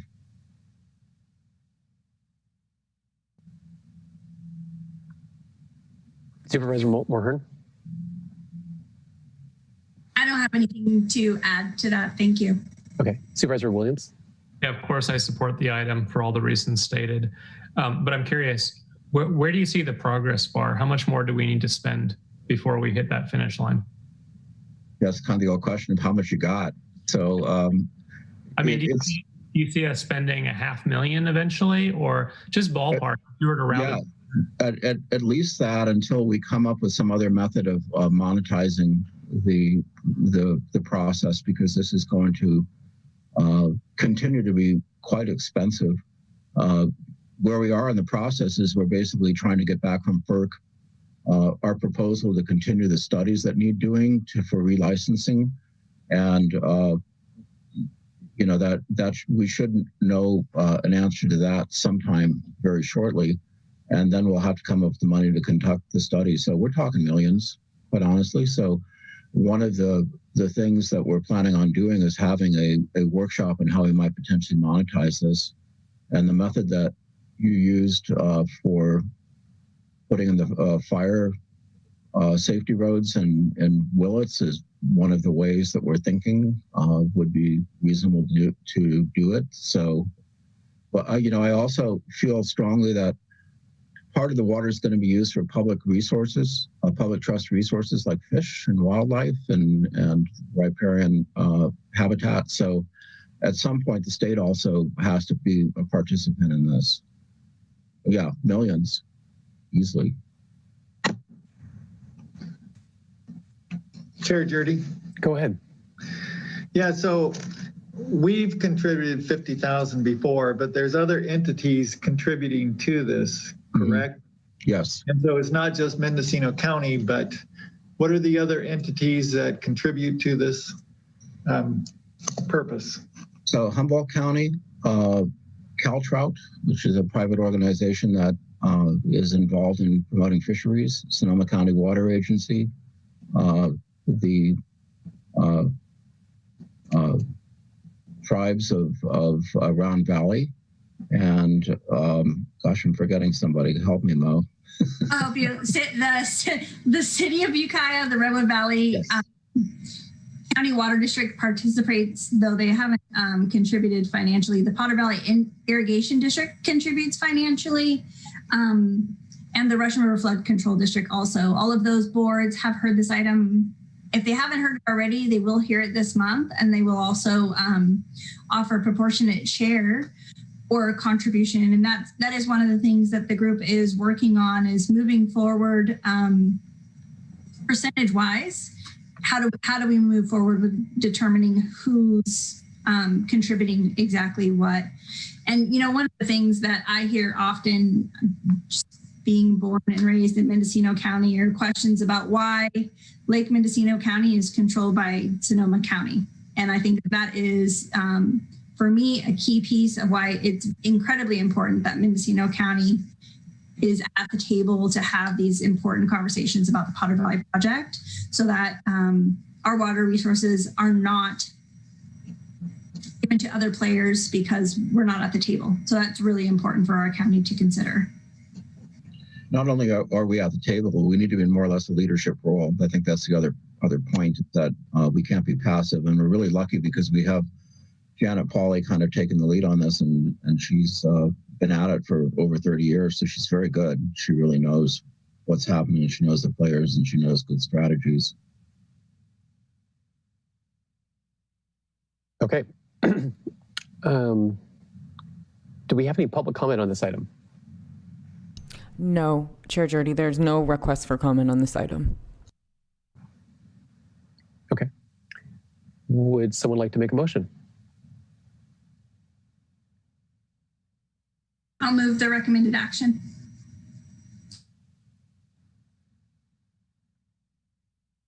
Okay for me to second it? You certainly can. Okay, good. Okay, can we conduct the roll? Yes. Supervisor Haschak? Yes. Supervisor Mulherin? Yes. Supervisor Williams? Yes. Chair Jurdy? Yes. And Supervisor McCourty? Yes. The motion carries unanimously. Okay, that leads us up to legislative update. Do we have any legislative update from the executive office? Janelle Rao, Deputy CEO. There is no legislative update for this meeting. Okay. I do see we do have an executive office report. Would you like to kind of summarize the key points? Yes, of course. I'll just hit some of the key areas. Under the Health and Human Services, or the Human Resources update, we'll start there. There is an update on our health plan and some information regarding the transition to Anthem Blue Cross. I think it's important to note that there were some glitches that were discovered during the transition, which was to be expected, but I believe everything has been smoothed out. More on the Human Resources update, we do have information on some training opportunities available for our employee workforce that are worthy of noting. The Supervisor Management Academy has been very successful, and we look to that and look forward to continuing that in the next year. There is an update on an emergency project through Facilities and Fleet. You'll see that there was a generator that needed to be replaced at our Spanish Mountain repeater site. With some basic information on that. We did have funding in the capital improvement plan for that repeater site, and we're able to fund that emergency replacement through that budget allocation. You will also see an update on RFPs, and to note, these are requests for proposals that are issued through the executive office. There are RFPs that are issued from a departmental level in addition to this. There's a fairly a significant update on the Oak and August complex fire and the recovery update that gives some good information on the California conservation crews and their activities. You do have an update from Information Services. Most noteworthy is the property tax system update. This is, of course, I'm not, for this board's information has been in the works for many, many, many years. And our go live date and target is February 10th. This gives you an idea of where we are with it. This is a very significant project involving multiple departments, including the treasurer tax collector, the assessor clerk recorder, and the auditor controller, and of course the information services.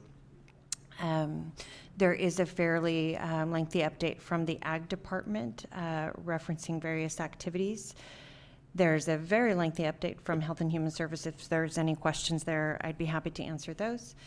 There is an update, just a brief one, on the abandoned vehicle abatement program, noting that there was a lapse in the contractor, but that they do have information on it and that it's moving forward. The Cultural Services Agency and the library, they have some information in there about activities throughout and online resources that are available. The museum is also, it provides some information on routes of motive power, parks and the parks needs assessment. We're looking forward to the phase 2 on that, and it does point to the parks website.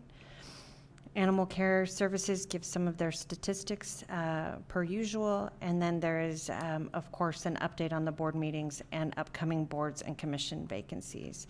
The various attachments that are referenced, you have the position justification report. There are 8 attachments. I won't go into them just in the interest of time, but I'm happy to answer any questions that the board may have. Do we have any questions? Go ahead, Supervisor Hashak. Yes, thank you, Mr. Chair. The director of the Cultural Service Agency, has there been a hire for that position? To my knowledge, there has been an offer made. I have not been involved in the hiring process, but could have our HR director provide the board with an update on that if that would be the board's desire. That would be great. Wonderful. Any other questions or comments on the CO's report? Okay, do we have any public comment on this item? There are no requests for comment on this item. Okay. That just leads us to item 6C, which is Supervisors Reports. Would anyone like to give a Supervisor's report?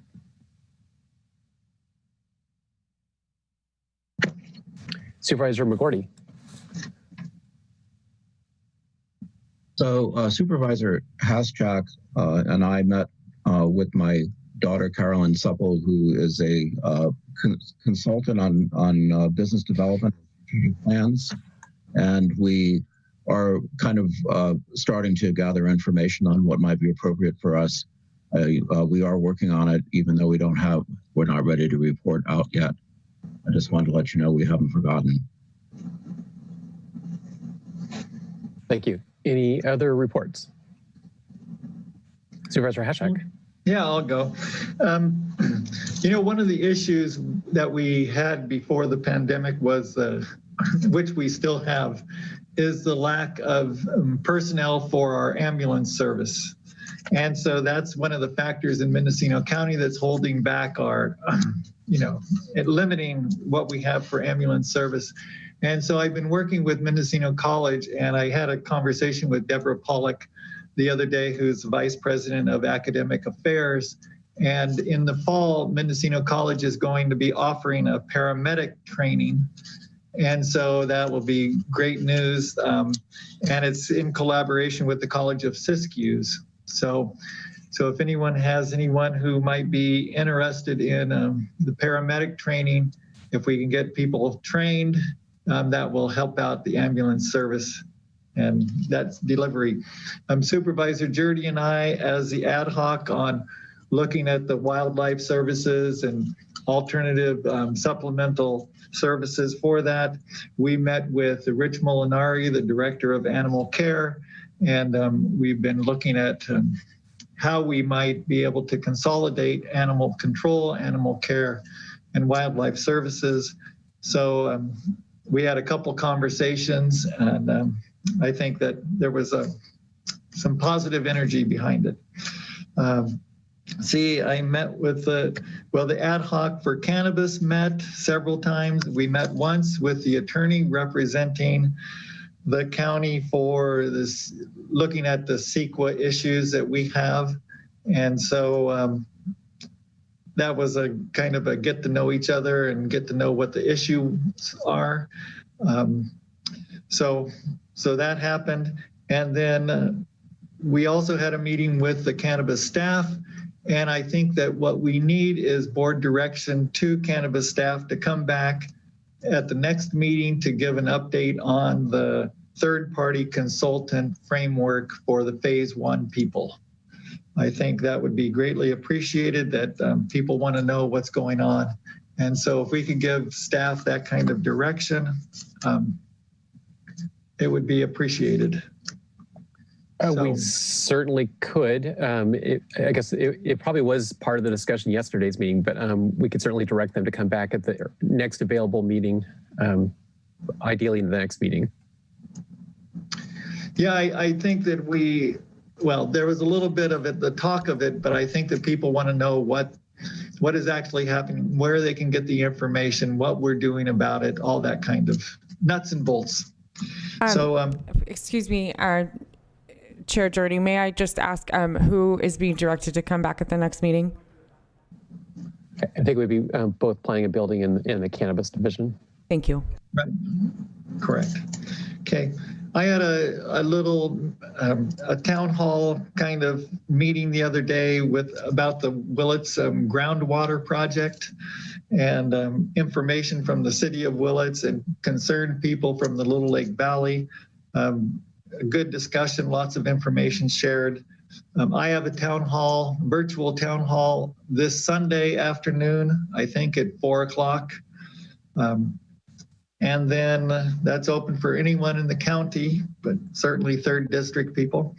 I appreciate what the vaccination team is doing, and all of our public health working really just on and on, trying to get this right. So I really appreciate and Supervisors Mulherin and Williams for your working on the website. And then Measure B ad hoc committee met, and that's about it.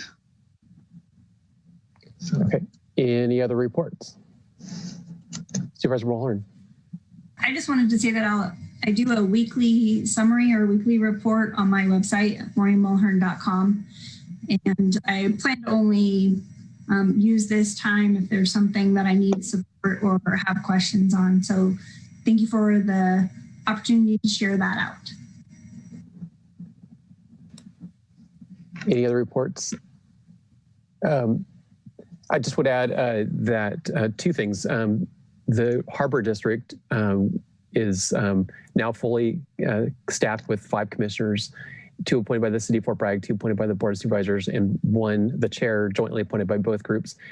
They have requested that the County Board of Supervisors designate 2 supervisors to work as an ad hoc with 2 commissioners and with 2 council members. And Supervisor Williams has agreed to serve with me on that ad hoc. So if it's the consensus of the board, we'll therefore appoint that ad hoc now to work with the Harbor District.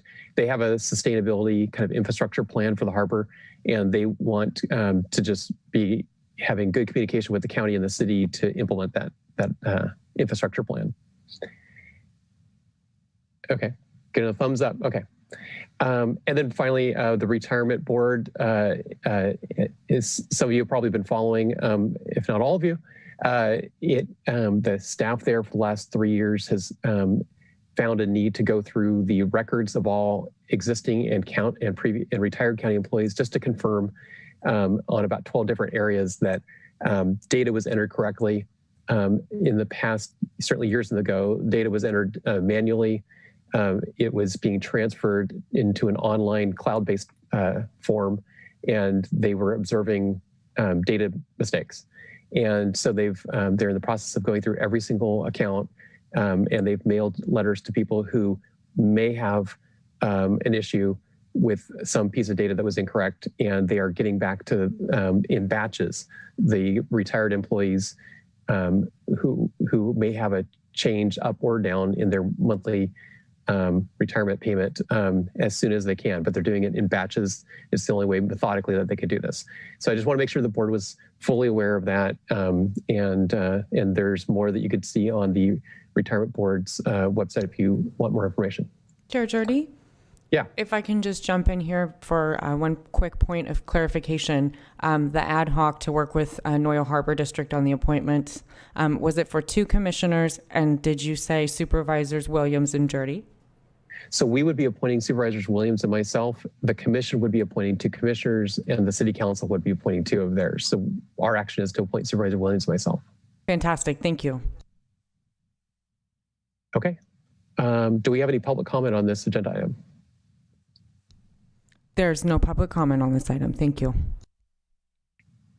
Okay. Remarkably, we're concluding the meeting at 2:45.